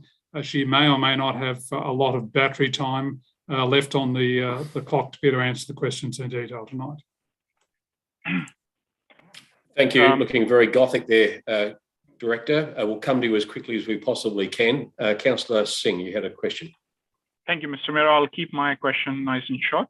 The original motion, which this item refers to, was passed by 100% majority people who voted and not a single vote against. The original motion was to start a CCTV program with certain amount of money and to allocate money from operating budget. And the officer recommendation is to not support that motion. Instead, there is an alternative for that. My question is, what if this officer recommendation gets rejected in the ordinary council meeting? What does that mean? Does that mean the original motion comes in front of council, or that doesn't come in front of council at all? No, it's not what it means. There would need to be an alternate foreshadowed motion.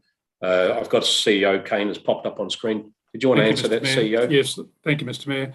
And Councillor Singh, just for the benefit of understanding the process, whilst electors move motions, it's the function of the administration to draft the reports. Noting that we have some 45,000 households in the city of Canning, there were very few generally people who attend an AGM. So the officers have to take the materials raised in the AGM and turn it into a workable motion if it can be supported. So the officers' report does go through the details. It makes a specific position known as to what the city could afford to fund in terms of this item. If the officers reject a motion or a recommendation is rejected, it's up to council to either put up an alternate motion or foreshadow that as part of it. If the report is simply overturned, then the item lapses. Councillor Hardeep Singh. Follow-up question, Mr. Mayor, if I may. Of course, no, go ahead. Thank you, CEO. I understand that.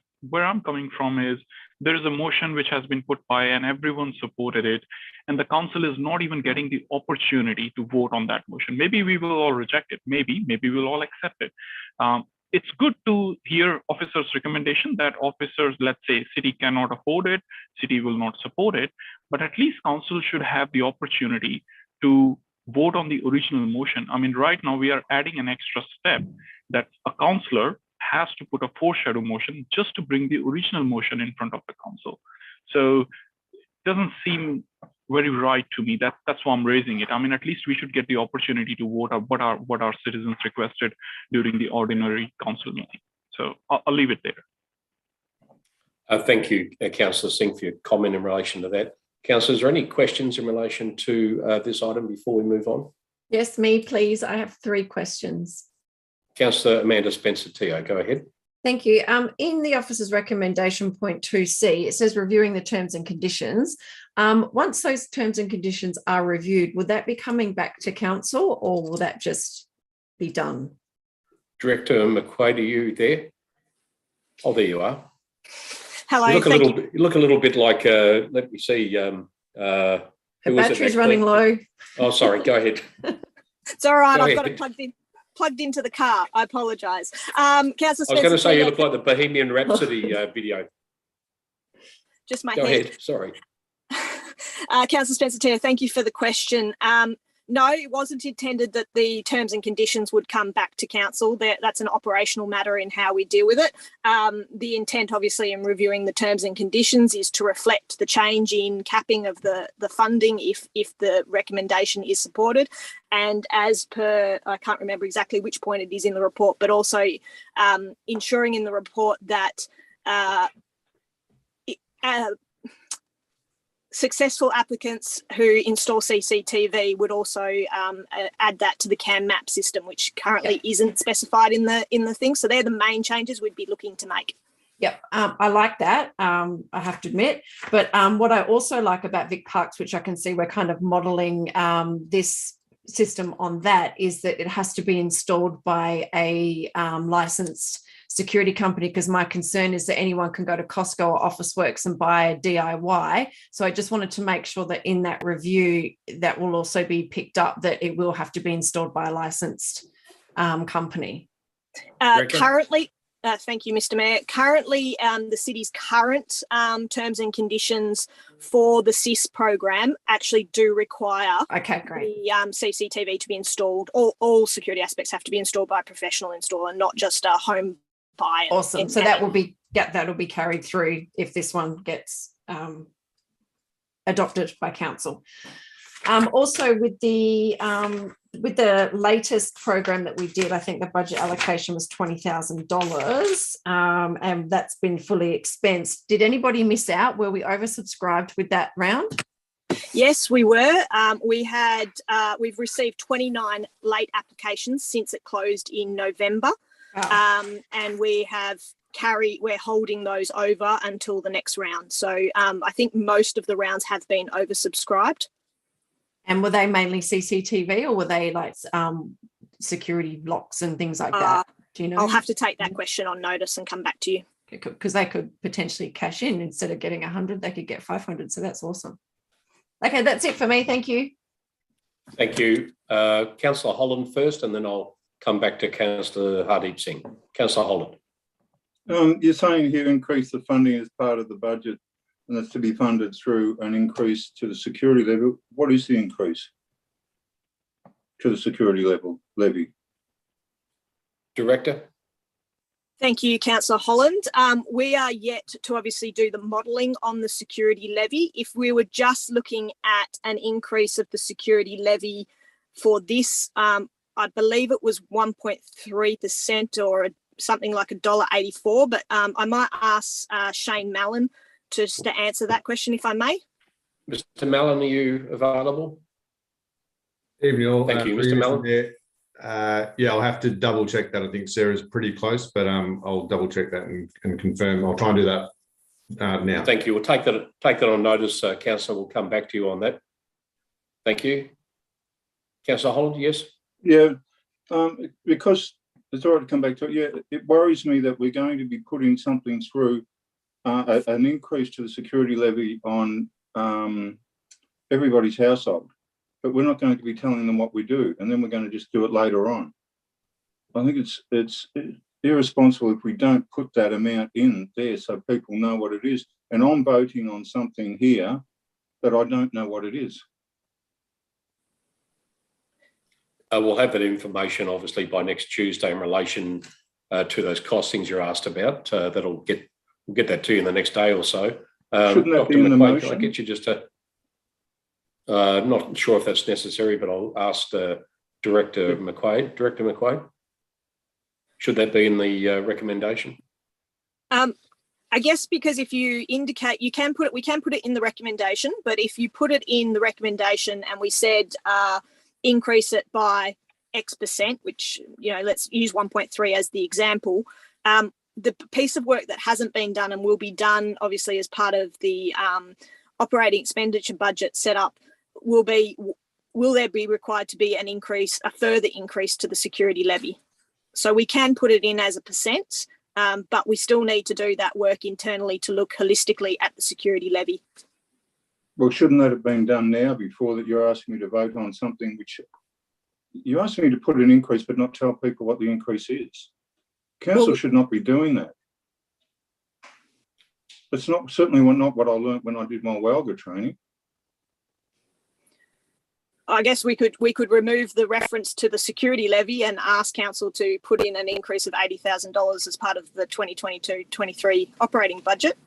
But the only other alternative at the moment, unless we can look at the security levy more broadly within the next week, but I'll have to take that offline. So we either increase the budget, which goes against the long-term financial plan, or we increase the security levy, and we're not telling people how much we're increasing the security levy by. I could just jump in here, Mr. Mayor. Yeah, of course, CEO. Thank you, Mr. Mayor. We have looked today to do some rescheduling, and we'll bring forward the fees and charges and the income generating parts of the budget for consideration at our next workshop. So we'll be able to provide the answers to Councillor Holland's questions to them, and I think they're legitimate questions to ask. At this particular point in time, the only two ways to fund any additional expenditure that relate to security are either through the levy directly, which is where it currently funds it now, or if we increase the allocation of municipal fund. And as I'm aware at this point in time, the municipal fund is under extreme pressure because of a raft of other cost increases that relate to the war in Ukraine, fuel price increases, global insurance, etc. We'll bring forward those allocations to make those discussions around the revenue to make it clearer for council prior to this consideration of this item. Thank you, CEO. Mr. Mayor, yes, if I may add, Director. Councillor Holland, we are able to include the information in relation to the percent increase of the levy in the OCM report under the agenda briefing comment. We can't change the recommendation before council between the meetings, but we can put a paragraph in the report to detail what it would look like in relation to the levy based on the calculations we've done. It would then be on the public record, Councillor, at least. Well, Councillor Holland? that would be quite good, because in all budgetary training that I've done, it's always, you don't say you're going to increase it and you don't put an amount in there. It's not good practice. It's not best practice whatsoever. And that's not having to go at anybody. That's exactly what we were taught in the budgetary training that we had, a 2-day course. It'll be referenced in the report that will come to council next Tuesday. Thank you, Councillor Holland. I had Councillor Singh next, and then I think I had Councillor Tuchek. Did you have your hand up, Councillor Tuchek? If you did, just raise your hand. You didn't. Councillor Singh. Yep, Councillor Sweeney next. Councillor Singh. My question is for Director Sarah McQuaid. You mentioned that there were 29 applications which the city has to put down because the budget was exhausted. The current SIS scheme basically only allows our residents to apply for the rebate once they have spent the money and have got the security installed. And these 29 unfortunate applicants were those who did all that work, came to city asking, we have done as city asked, please give us the rebate. And city basically said, sorry, we are out of funds. So what happens to these residents after that? Is that just they don't get it? Because as per the rules, they will go into the new year, but then the policy says the work needs to be done after 1st of July. So it's contradicting. So does that mean they just miss out because city ran out of funds? Is that right? They applied during the application period, Dr. McQuaid, so we're holding those over, are we? Or how are we dealing with those? Firstly, on the funding, the grant guidelines or the funding guidelines clearly state that we will only fund projects until the budget is exhausted. So we're quite upfront with that. Secondly, the 29 applications since the last round actually came in late. So they came in after the closure of the round. We've advised, we've been in touch with all of those applications, and we have told them that pending budget for this financial year that we would be looking to put another round forward, and we would give consideration to those applications at that point in time. So there's nothing to stop them. We do say obviously that there needs to be expense within the financial year, but for those ones that we have spoken to and been in touch with, we have told them that we will consider their applications as part of a future round. Just follow-up question, Mr. Mayor. So just to be clear, as a resident, if I do everything right as per the policy, let's say on 1st or 10th of July or a little later, there is still a possibility that I will not get a rebate just because the city ran out of budget. There is no guarantee, right? That's correct. Thank you. I wanted to just clarify that. I have to take up that point raised by Councillor Singh, Director. I hadn't realised that. And is there some way that the city could make some consideration in relation to that? It seems a little bit like Russian roulette, isn't it? That people are. We want them to opt in. They are opting in. They're engaging with the city. They're doing everything right, but they can't know at what stage our funding is at. And then they miss out on a rebate, which might have made the financial difference in actually participating in the first place. If they had known they wouldn't benefit from it, they may not have engaged with us in the first place. Is there some way we can have a look at other models and how they are worked? It just seems like people are operating in the dark. So a couple of points there. Firstly, the program started as a pilot in year one as a COVID response, and we have steadily grown it within the allowance of the budget. So obviously more money means we can keep the program open longer. That's first. So even without this notice of motion, it was our full intent, city officers' full intent, to bring this up as an item for consideration in the budget round for additional funding. We do communicate through the website and through our social media channels. It's not just a case of it's open. We actually let people know via all our channels when we're coming to maximum capacity of applications. So we do our best, but ultimately with a case like this, it's the money, where is it at and how far can it go to meet the needs. If we had more money, we could possibly look at doing multiple rounds in a year, giving people plenty of time and opportunity. I might take it offline with you. I understand exactly your point, Hardeep. I think there must be a workaround there. I'll speak to the director offline, if you don't mind, Director, and might just have a look at a solution there without wishing to hold the meeting up. Any other questions there, Councillors? Mr. Mayor? Yes. I had Craig Sweeney. Raised hand. Also, I've got Craig Sweeney waiting in line. Deputy Mayor, I'll go to you first. I can see you've had your hand up, and then I'll come straight to Craig Sweeney. Yeah, sorry, I'm forced to use my raised hand emoticon because I haven't got a video. Oh, that's what that is. Yeah, that's me raising my hand. I'll put a different emoticon on in the future. It's just through you to Director McQuaid. We're proposing to have one security incentive scheme and amend ours up to 100,000. There's a few comparisons to the town of Victoria Park. They have two programs, a security incentive scheme of 20 grand and the CCTV partnership program, which is in conjunction with WA Police. Why are we doing it as one? With their partnership program, does the town of Victoria Park receive any funding from WA Police for their program? Director. Thank you, Deputy Mayor. I will ask Shane to take that question, if I may. Mr. Mallon. Yeah, through you, Mr. Mayor, to the Deputy Mayor. I don't believe so. I will double check that, but my understanding is it is funded by the town. Yeah, my belief was that my belief was, sorry, I did have a look. I've had a discussion with the Mayor of Victoria Park, and also had a look at this process. My belief was it was funded. WA Police funded the scheme more than $100,000, I believe. That was their contribution.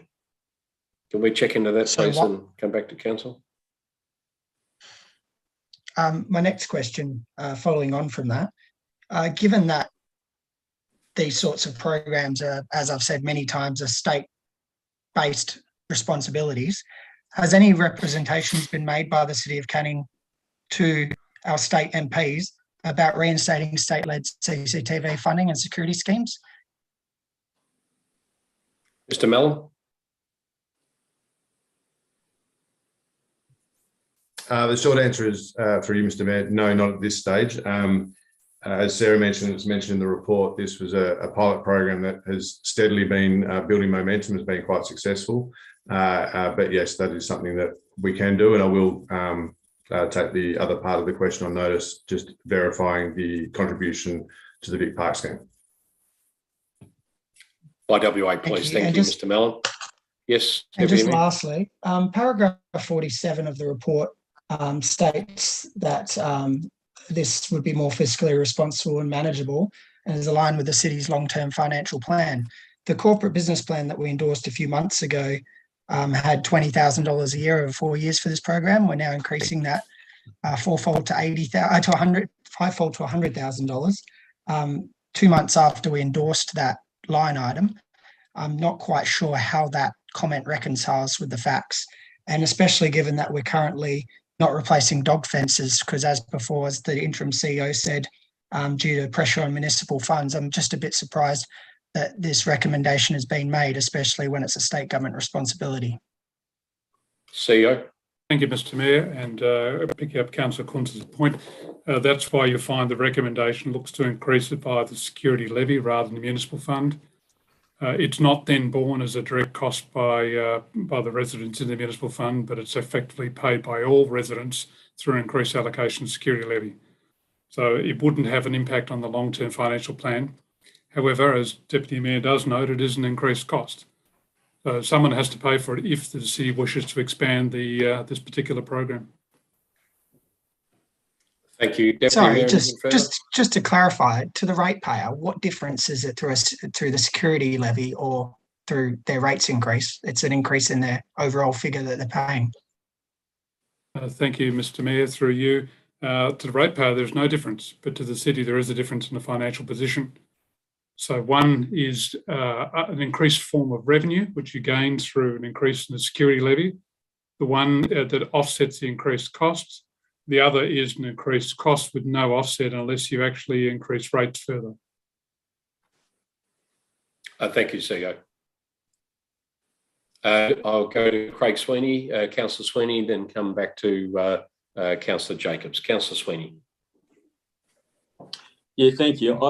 I'm still struggling to try and get my head around a lot of this in the way a lot of people are thinking at the moment. But if we're to believe what the WA Police are telling us, and we should believe what they're telling us in their WA crime reports on page 71 of the officer's recommendation, our crime is spiralling downwards. Over the last 5 years, we have seen a huge reduction in all our crime across all the reported offences for our crime reports. So, you know, if that's the case, then we should believe it because that's the evidence and it's in the officer's recommendation. If this is the case, What are we trying to achieve here? What are we trying to achieve by hitting the ratepayers up for another $80,000 in this security levy? Dr. McQuaid, the report does reference those figures quoted by Councillor Sweeney. Would you like to make a comment on that, on the intent of this? Thank you, Mr. Mayor. Firstly, I'll just address the second part of the comment, if I can, about why would we be looking to do this. Obviously, there is appetite from the community, and the community are seeking support to install security items, not just CCTV, but a range of items. So our response is in response to community identified need. I will ask Mr. Mallon to address the crime statistics, if I may.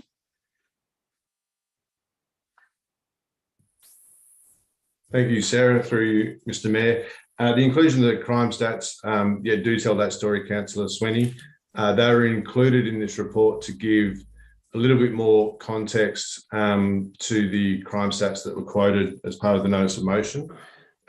Ultimately, what we're trying to achieve with this report is to achieve the intent of the notice of motion received at the annual electors meeting, at the same time as trying to strike a fiscally responsible balance, both in the money that we invest into this scheme, as well as obviously the officer time that would be required to process and manage the scheme.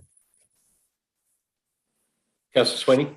Yeah, just finally, I guess it's a supply and demand and the need, really, because when you drill down to the burglary offences right across all our suburbs are lucky to get one burglary a week. If you're lucky enough to live in Shelley and Rossmoyne, their average burglary rate is one a month. So again, I'm just trying to work out why we're going to be hitting our ratepayers for an increased levy when the evidence is not there to support this. Thanks, Mr. Mayor. Thank you. I had Councillor Jacobs next. Councillor Jacobs. Thanks, Mr. Mayor. With this CCTV thing, I think I heard something from the director, McQuaid, about do they have to link in to get the rebate? Do you have to link into some sort of system?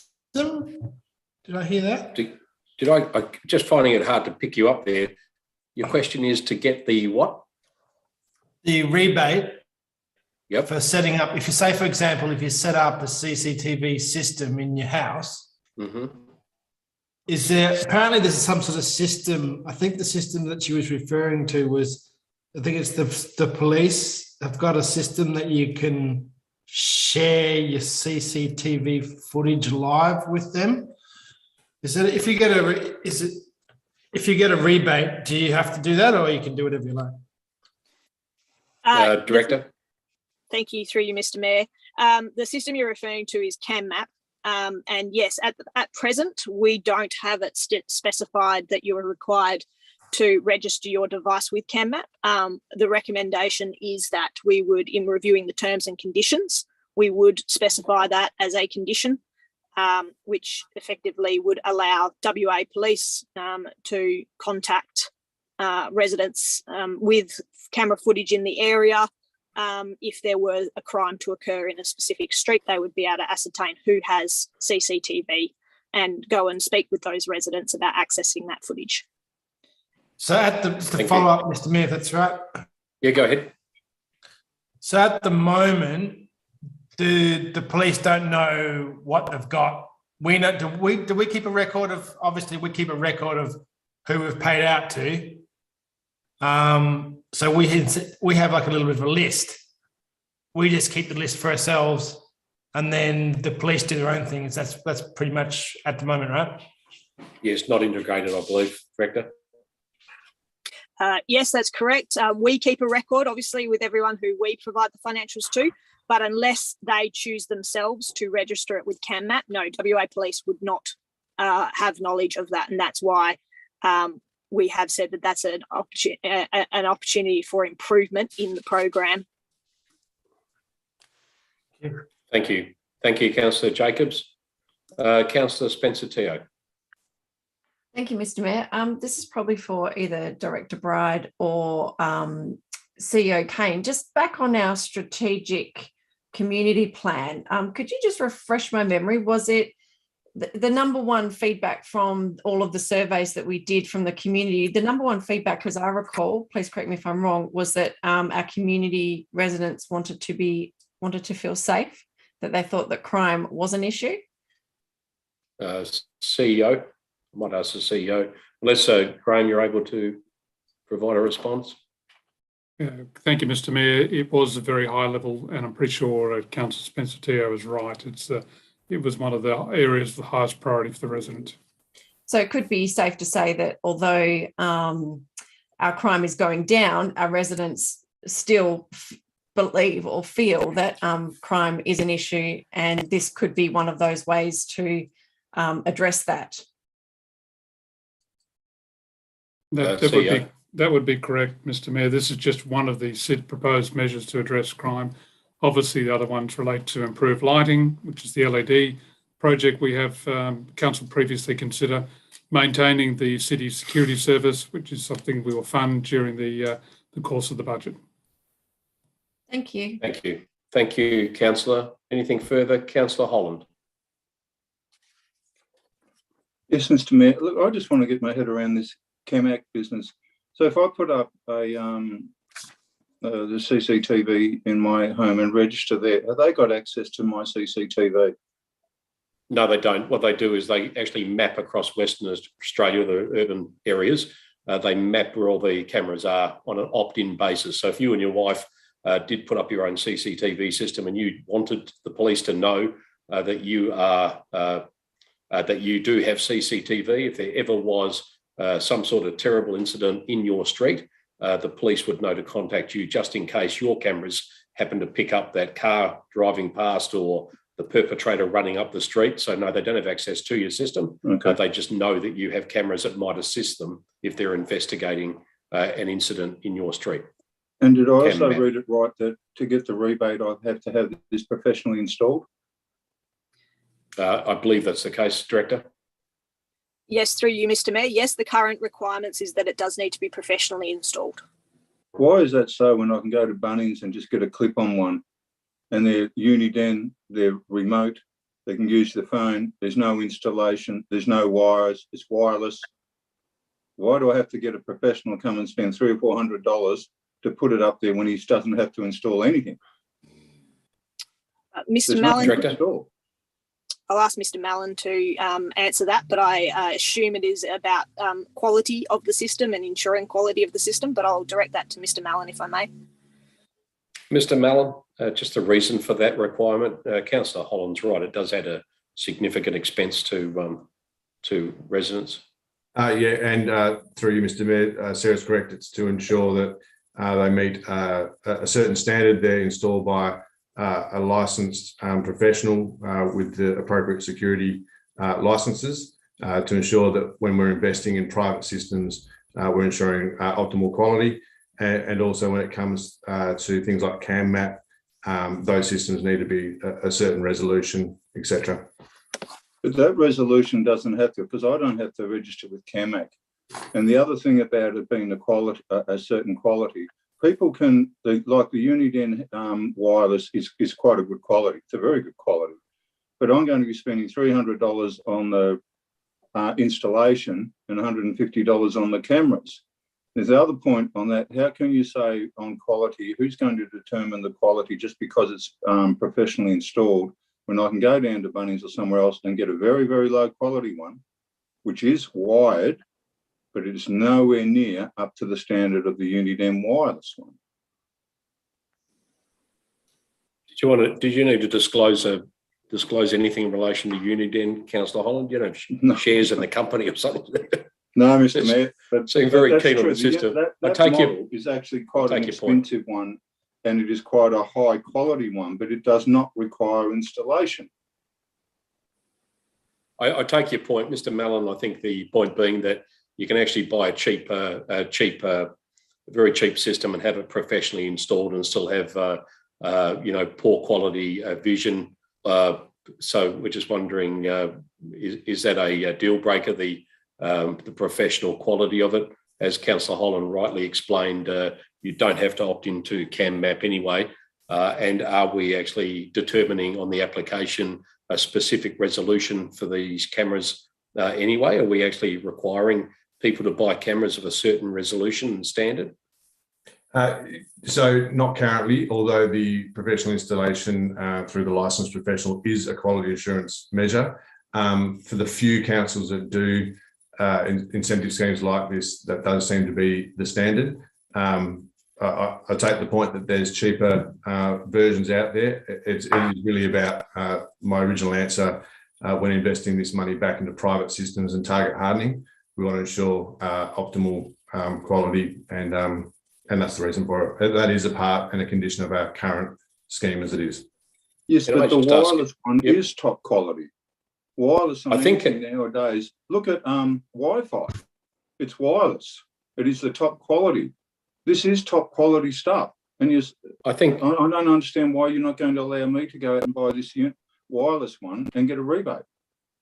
Lindsay, there might be, I'm just thinking, Mr. Mallon, this might be one of the considerations. I'll ask you to confirm it as it is, but I guess if somebody goes and buys a system and says that they've installed it themselves, unless we go out and do an inspection like we do with a pool inspection, we can't be assured that they didn't actually take the rebate and then go back and get their money back at Bunnings and never install it. At least by being able to prove that it's been installed and have a receipt to say it's been installed, we know it's been installed without having to physically go out there and examine every system. Is that part of the reasoning behind this? Because otherwise you could just return your item and get your money back and take our rebate. Yeah. That's part of it. That's absolutely correct, Mr. Mayor. It is, as I say, when we're spending public funds on private residences, we want to make sure we've done everything we can as far as probity and making sure that money has been spent appropriately on the systems it was intended for.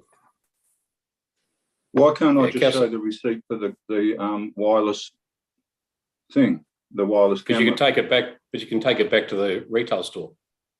Oh, goodness me. So I get a 300. It's going to cost me more to install it. There is no installation, though. There's no installation to be done. You might have to take this offline, I think, Councillor Holland. You made your point, but maybe just ask Mr. Mallon offline for some more information in relation to that. Councillor Jesse Jacobs, you have your hand up. Yeah, just quickly, it may be worth looking into a review of that policy, because there's stuff like with Google that's magnetic, you get them and you click them in. I don't really take the point that people are going to do it and then get a refund. I think what the point of Councillor Holland is that it's actually making it more expensive when we actually want to be maybe perhaps encouraging people to do it. So it's counterintuitive. And if you're going to extend... I tend to agree, Mr. Mallon. It might be worth just having a look at the fact that we'd be better off sending rangers out and charging people a $50 inspection fee rather than asking them to pay $300 or $400 to have it installed, especially for those do-it-yourself systems, which are and can be very high quality. But I'll leave it to you to probably speak to Councillor Holland, or I'll let Council amend the matter at next Tuesday's meeting if they feel they need to. Councillor Amanda Spencer-Teo, I think you had your hand up. Am I right? I was just actually going to say exactly what you said. My concern with all of this is fraud. I mean, there are professionals out there who literally look for these rebate schemes for this opportunity. You can go to Costco and buy a system, literally take it back, keep the receipt, and claim a rebate and get, $500 cash with a system that Councillor Holland's talking about. You can also take it with you when you leave that property, which won't be in the City of Canning. At least a professionally installed one is hardwired. And it's in that property in the City of Canning. So I was basically just going to support that. All right, we might just leave it there. Thank you. We might just leave it there, councillors, on that, unless anyone has any questions specifically relevant to that CCTV partnership scheme. Thank you, councillors. Councillor Holland. Yes, Mr. Mayor, you might think I'm a bit pedantic, but I'll put something else towards you too. I wouldn't dare say that to you, even if I thought you would. People, just to give you the other side of the coin too. people, I'm sure that people in, like if they're in renting public housing, they would probably have to have it professionally installed, otherwise they wouldn't be able to get it. But if people move out of their house, it's their equipment, they can take it wherever they want. So I can drive my car wherever I want to. Yeah, that's true. But if the City of Canning's residents had given them a $500 rebate to have CCTV on that house, it'd be a bit cheap, a bit rude after 12 months to pick up sticks, move to another municipality and take the system with you that we've just given you $500 to install. I think that's probably the point. But yeah, point taken. Let's take this offline, this one. Councillors, will move on to CO 005 of 22, Canning Lodge review. And can just on that last item, please, if you've got comments, refer them through to Mr. Shane Mallon or Director McQuaid. I'm sure they would very much welcome further feedback on that item. So the Canning Lodge review, the recommendation is on screen right now, councillors. It's also on page 85 of tonight's agenda. Councillors, are there any questions in relation to this matter, Canning Lodge review? Thank you, Governance. No questions? Thank you, councillors. Mr. Mayor. Yes, Deputy Mayor. Just with respect to paragraph 42, in regard to one of the pressures on Canning Lodge, why are Canning Lodge staff paid more than the average age and the average wage in the sector? Dr. McQuaid, is that true?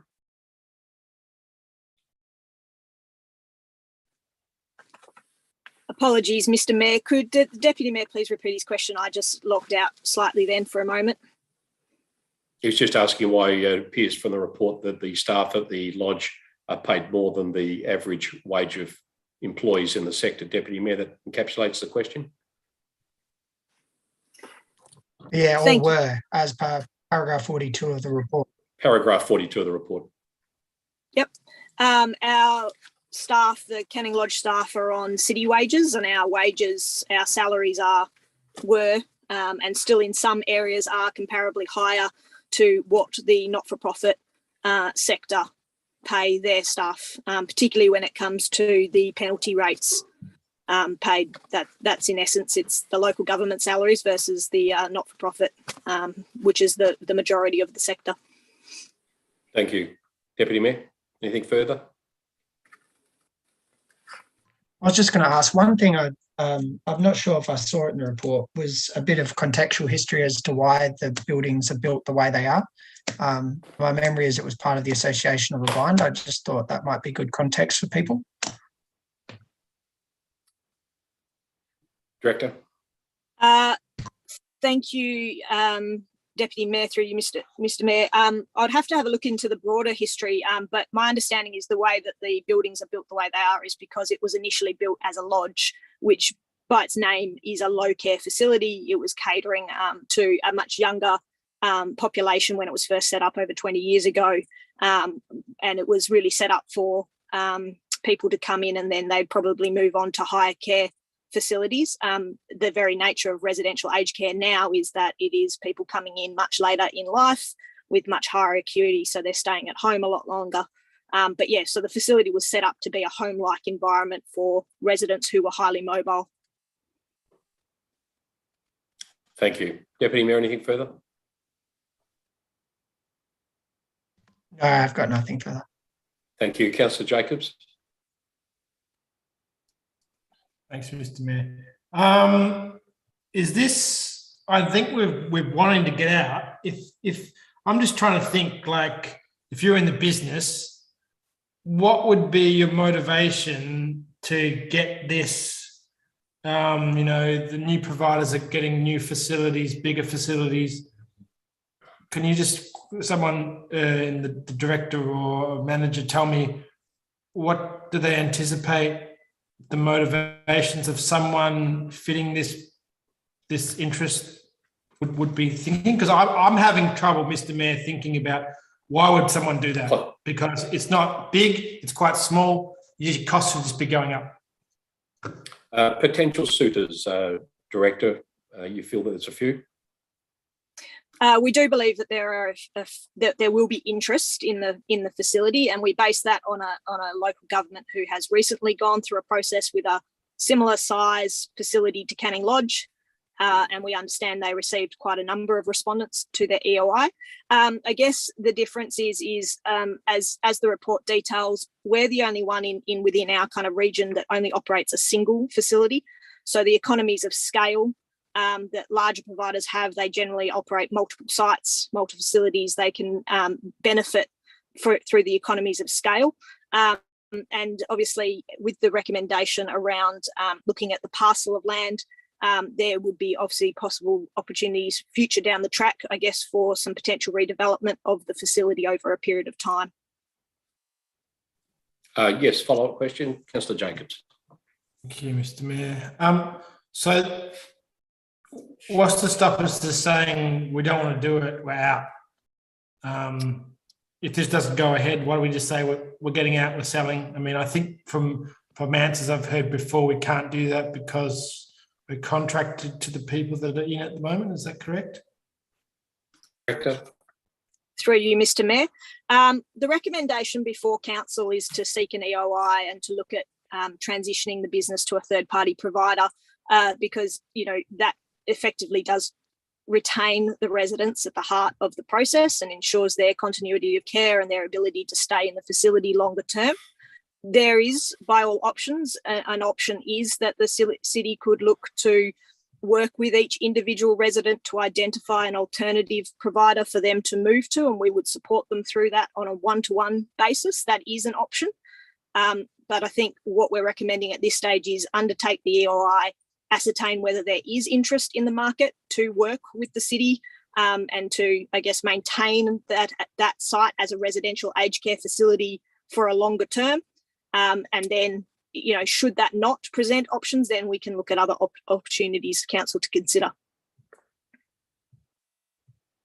Thank you. Councillor Holland. Sorry. Oh, CEO. I was just going to add some context, Mr. Mayor, to the question previously asked by Councillor Jacobs to the value of this. Where the city has a facility with 42 bed licences. You just can't start an operation and get a bed licence. You have to go through a formal accreditation program with the Commonwealth. So the bed licences themselves have value. The city knows that you need between 80 to 100 bed licences in a facility to be able to achieve the economies of scale. So with the facility being available, land being available, and having half the necessary bed licences, there is certainly people who have approached us already who said they'd be interested in bidding for this based on those parameters. Thank you. Councillor Holland? Yes. Now, haven't the residents there, they've got a lease for life. That is correct, isn't it? They sign it's not a lease for life as such, it's a residence agreement. And the resident agreement details the terms and provisions. There is an exit clause in the resident agreement for both parties. So it's not run as the same process as per, say, Rossmoyne Retirement Village. It's not a lease for life in that same context. It's undertaken through a residential agreement. I thought the residential agreement gave them the right to stay there as long as they wanted to. It does, but there is an exit clause for both parties in the contracts. I would like to see that, please, because that's certainly never been explained to us before. That there's an exit clause where I tell you, all the bits that we've gone through over the last 5 years with this has been told that we had no way of asking them to leave. No way whatsoever. And that was coming from Gary Adams.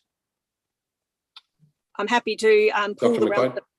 I'm happy to pull the relevant parts of the resident agreement out. As we've said, that's not what we're recommending at this stage. We're not recommending that we would ask any residents to leave. In fact, all communication with them around the recommendation before council is that we are looking to support their security of tenure, albeit with a new provider. But I'm happy to provide that information through to council under confidential cover. No, I didn't say that. I didn't say anything of that. That was what you're trying to do. That was a question. Yeah, I would like to see that residential agreement. The other part I'd like to ask, at the way with your economies of scales that you're going in all the information sessions we've had before, yeah, we know this at the moment. It's not overly viable. It's not a great profit-making thing. Actually, we're losing quite a lot of money on it. But with the outdated mode of the accommodation there, if another service provider, ABC Enterprises, came in, What is to stop them doing what you just alluded to? What is to stop them shutting it down and selling the land off and moving the people who did not want to be moved in the first place?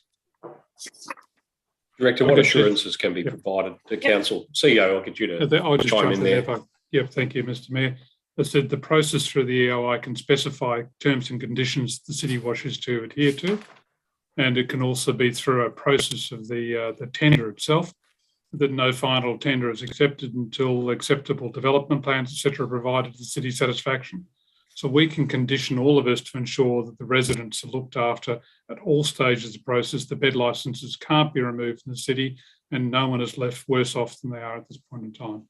But you can have all these proposals and everything that you might get from ABC company, but when the push comes to shove, an ABC company has got control, they can come back and say, well, it's not viable. Director McQuaid. I'll allow CEO Kane to take the question. Thank you, Mr. Mayor. Again, as I just said, we can condition all of that as part of the acceptance, right down to the point that said if for a future date the developer said the operation was no longer acceptable, the condition of the lease can be reverted at that point in time, or the city have the option of first right of refusal to acquire a lease. So we can do it so we actually specify the use on the land, the requirement to retain an aged care facility on the land, and as to look after the interests of the people who are currently at that facility. So you can force them to do something after they've got control. We can do that through the mayor. We can do that. We can do that through the conditions on the lease itself. But in going into this, the city is aware that there is a considerable sum required to invest on a new aged care facility to make this a viable operation. No aged care operator who's going to come into us now and say, "Yep, we're going to do this. Here's a proposal for you." Spend $15 or $20 million and then say, "Look, it's just not viable. We're going to close it down." The people who come into these operations understand their business. They're good at operating it. They have other operations around Perth or internationally, or certainly in Australia, and that's part of the assessment process we would do. Look, I can tell you there wasn't the point where they're going to spend $15 million and then walk away. No, they wouldn't do it. But as far as your point on saying they're all good operators, have a look at the Royal Commission going into aged care. And I think might have to save some of this for debate, I think, if you have a question particularly. But I think the point with what the CEO is trying to make, Councillor Holland, and the points you raise are really relevant. And I know that people have been a little bit concerned, but we will still maintain, be the leaseholder over the site. We do still have some conditions that we can actually put in place. Director McQuaid, did you have anything else you wish to add before we move to the next question? No, Mr. Mayor. Any further questions on this item, councillors? Councillor Swinney, yes, go ahead. Yeah, look, thank you. It's certainly been very challenging for me anyway to research all the history that's gone on over many years with the lodge, and I'm sure it's caused, and right now it's causing a lot of anxiety for the people and the residents there. I'm just wondering, how do we get here where we are at the moment? Because we're left with as councillors with very limited options here. In fact, probably only one option. And I'm just wondering how we got to this place in the first place. If I could ask the CEO a question about, as far as our strategy, our financial strategies and our planning, in the long-term financial plan, we set up reserve funds to look after these places and take care of things like depreciation. But quite clearly that doesn't seem to have happened here, because the recommendation talks about how the place is very run down and doesn't meet compliance with the regulated authorities. So my question, Mr. Kane, if you could answer me, is just, how do we get to this position when we're supposed to be setting up these reserve funds to take care of annual depreciation and to take care of these buildings and our infrastructure? Thank you, through you to Chair. I can only refer you, Councillor Swinney, to the report we presented to Council in May 2021 that highlighted for more than a decade now the city has not generated operational surpluses, has not raised sufficient income to prescribe or to meet the needs for its depreciation of assets, has virtually, at that point in time, had virtually run out of the reserve fund. So these were decisions and actions taken over a decade, not just by individual councils, but by the commissioners, etc. The city however, has drawn a line under that and sought to rebuild its finances, which is why you have adopted principles in May last year and then a new long-term financial plan. But we made it clear in that plan that there weren't the capital resources available to rebuild this facility, nor can we operate it commercially. So we are left with a couple of choices at this point in time. We're left with a choice to either look for somebody else to step in to operate it, alternatively, accept that we're going to have to still put in $1 million a year of subsidy, at least, and it's likely to be higher next year, into this facility. Or thirdly, as Councillor Holland mentioned, choose to exit the service, which we could do over a number of years, but we could end up with a few residents who don't wish to leave and wish to remain, in which case the amount of subsidy goes through the roof. But we do have those options, and unfortunately, Councillor Sweeney, we're in this position now, not because of decisions of this council, but for a lot of the people who've previously sat around the table. Yeah, well, I think you're right. And I think if I just say one more comment, is I think our decision now with our limited options is our focus purely now hasn't got to be about what the city can get out of this infrastructure, but purely focused on what is going to be the best outcome for these poor residents at this facility. I think that should be the focus of everyone. Thanks, Mr. Mayor. Thank you. Thank you, Councillor Sweeney. Any other questions on this item before we move on, councillors? Thank you. Yes, can I just ask a question, Mr. Mayor? Yes, Deputy Mayor. I thought it might be helpful if Director McQuaid could please explain that it's not just about financial risk, it's about ongoing clinical risk and the changes or the challenges of the Royal Commission in terms of governance going forward. I mean, we had this debate a few years ago. It's not just about the care of the residents by keeping it. What are the risks going forward by keeping it? Director McQuaid, just quickly, can you touch on the clinical aspects and the risk, I guess, to the council continuing as we are now? Thank you, Mr. Mayor, and thank you, Deputy Mayor. Yes, by no means is this purely recommendation being put up by officers based on the financials. We are putting it up in what we believe is in the best interests of all of the residents at Canning Lodge. There are a number of clinical factors that you do need to question whether or not it is the purview of local government to be delivering such services. And if I may very briefly use the context, we're in a period of COVID. We are running low on staff. We have an amazing team of staff out at Canning Lodge who are clinical in their training and nature. But at the end of the day, it is very hard for me or the CEO to provide them with any clinical support in that facility because it simply is not our purview.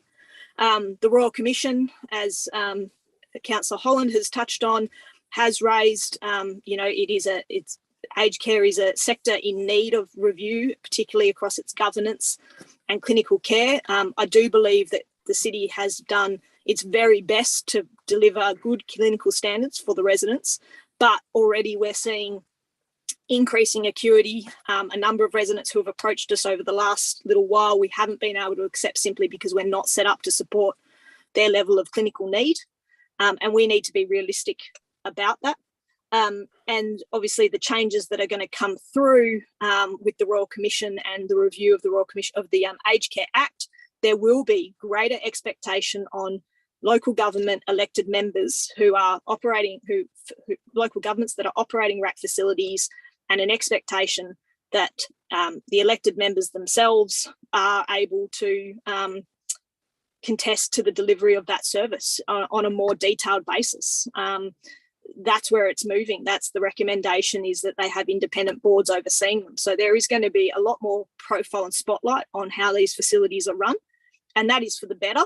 But there are a range of factors, and the recommendation before council to undertake an EOI will provide us with the basis of that information going forward so that you can make an informed decision at a point in time when we can put those options to you. Thank you, Director. Councillors, we'll move on to the next item, which is Item 8, notice of motions for consideration. The next ordinary council meeting, the item before us is NOM 010 of 21, the title of which is Foregoing of Grant Allocations and Removal of Funding for Southern Link Road Project in the Canning City Centre. This is the debate that has no end. It's coming back to council, I think, for the third time. And I can see that the recommendation is currently on screen, councillors, and also is on page 106 of the agenda. Councillors, are there any questions? Thank you, Governance. Any questions in relation to this item, councillors? I think we've all had an opportunity, a number of opportunities to have a look at this. No questions at the moment in relation to that. Thank you. We'll move on then to urgent business. There is no urgent business this evening, councillors. Confidential matters. We will now be considering a confidential matter. The live streaming on the website will be ended in order for council to consider the confidential matter, and all officers not involved in the item will be leaving the meeting. Governance, can I please confirm that the live stream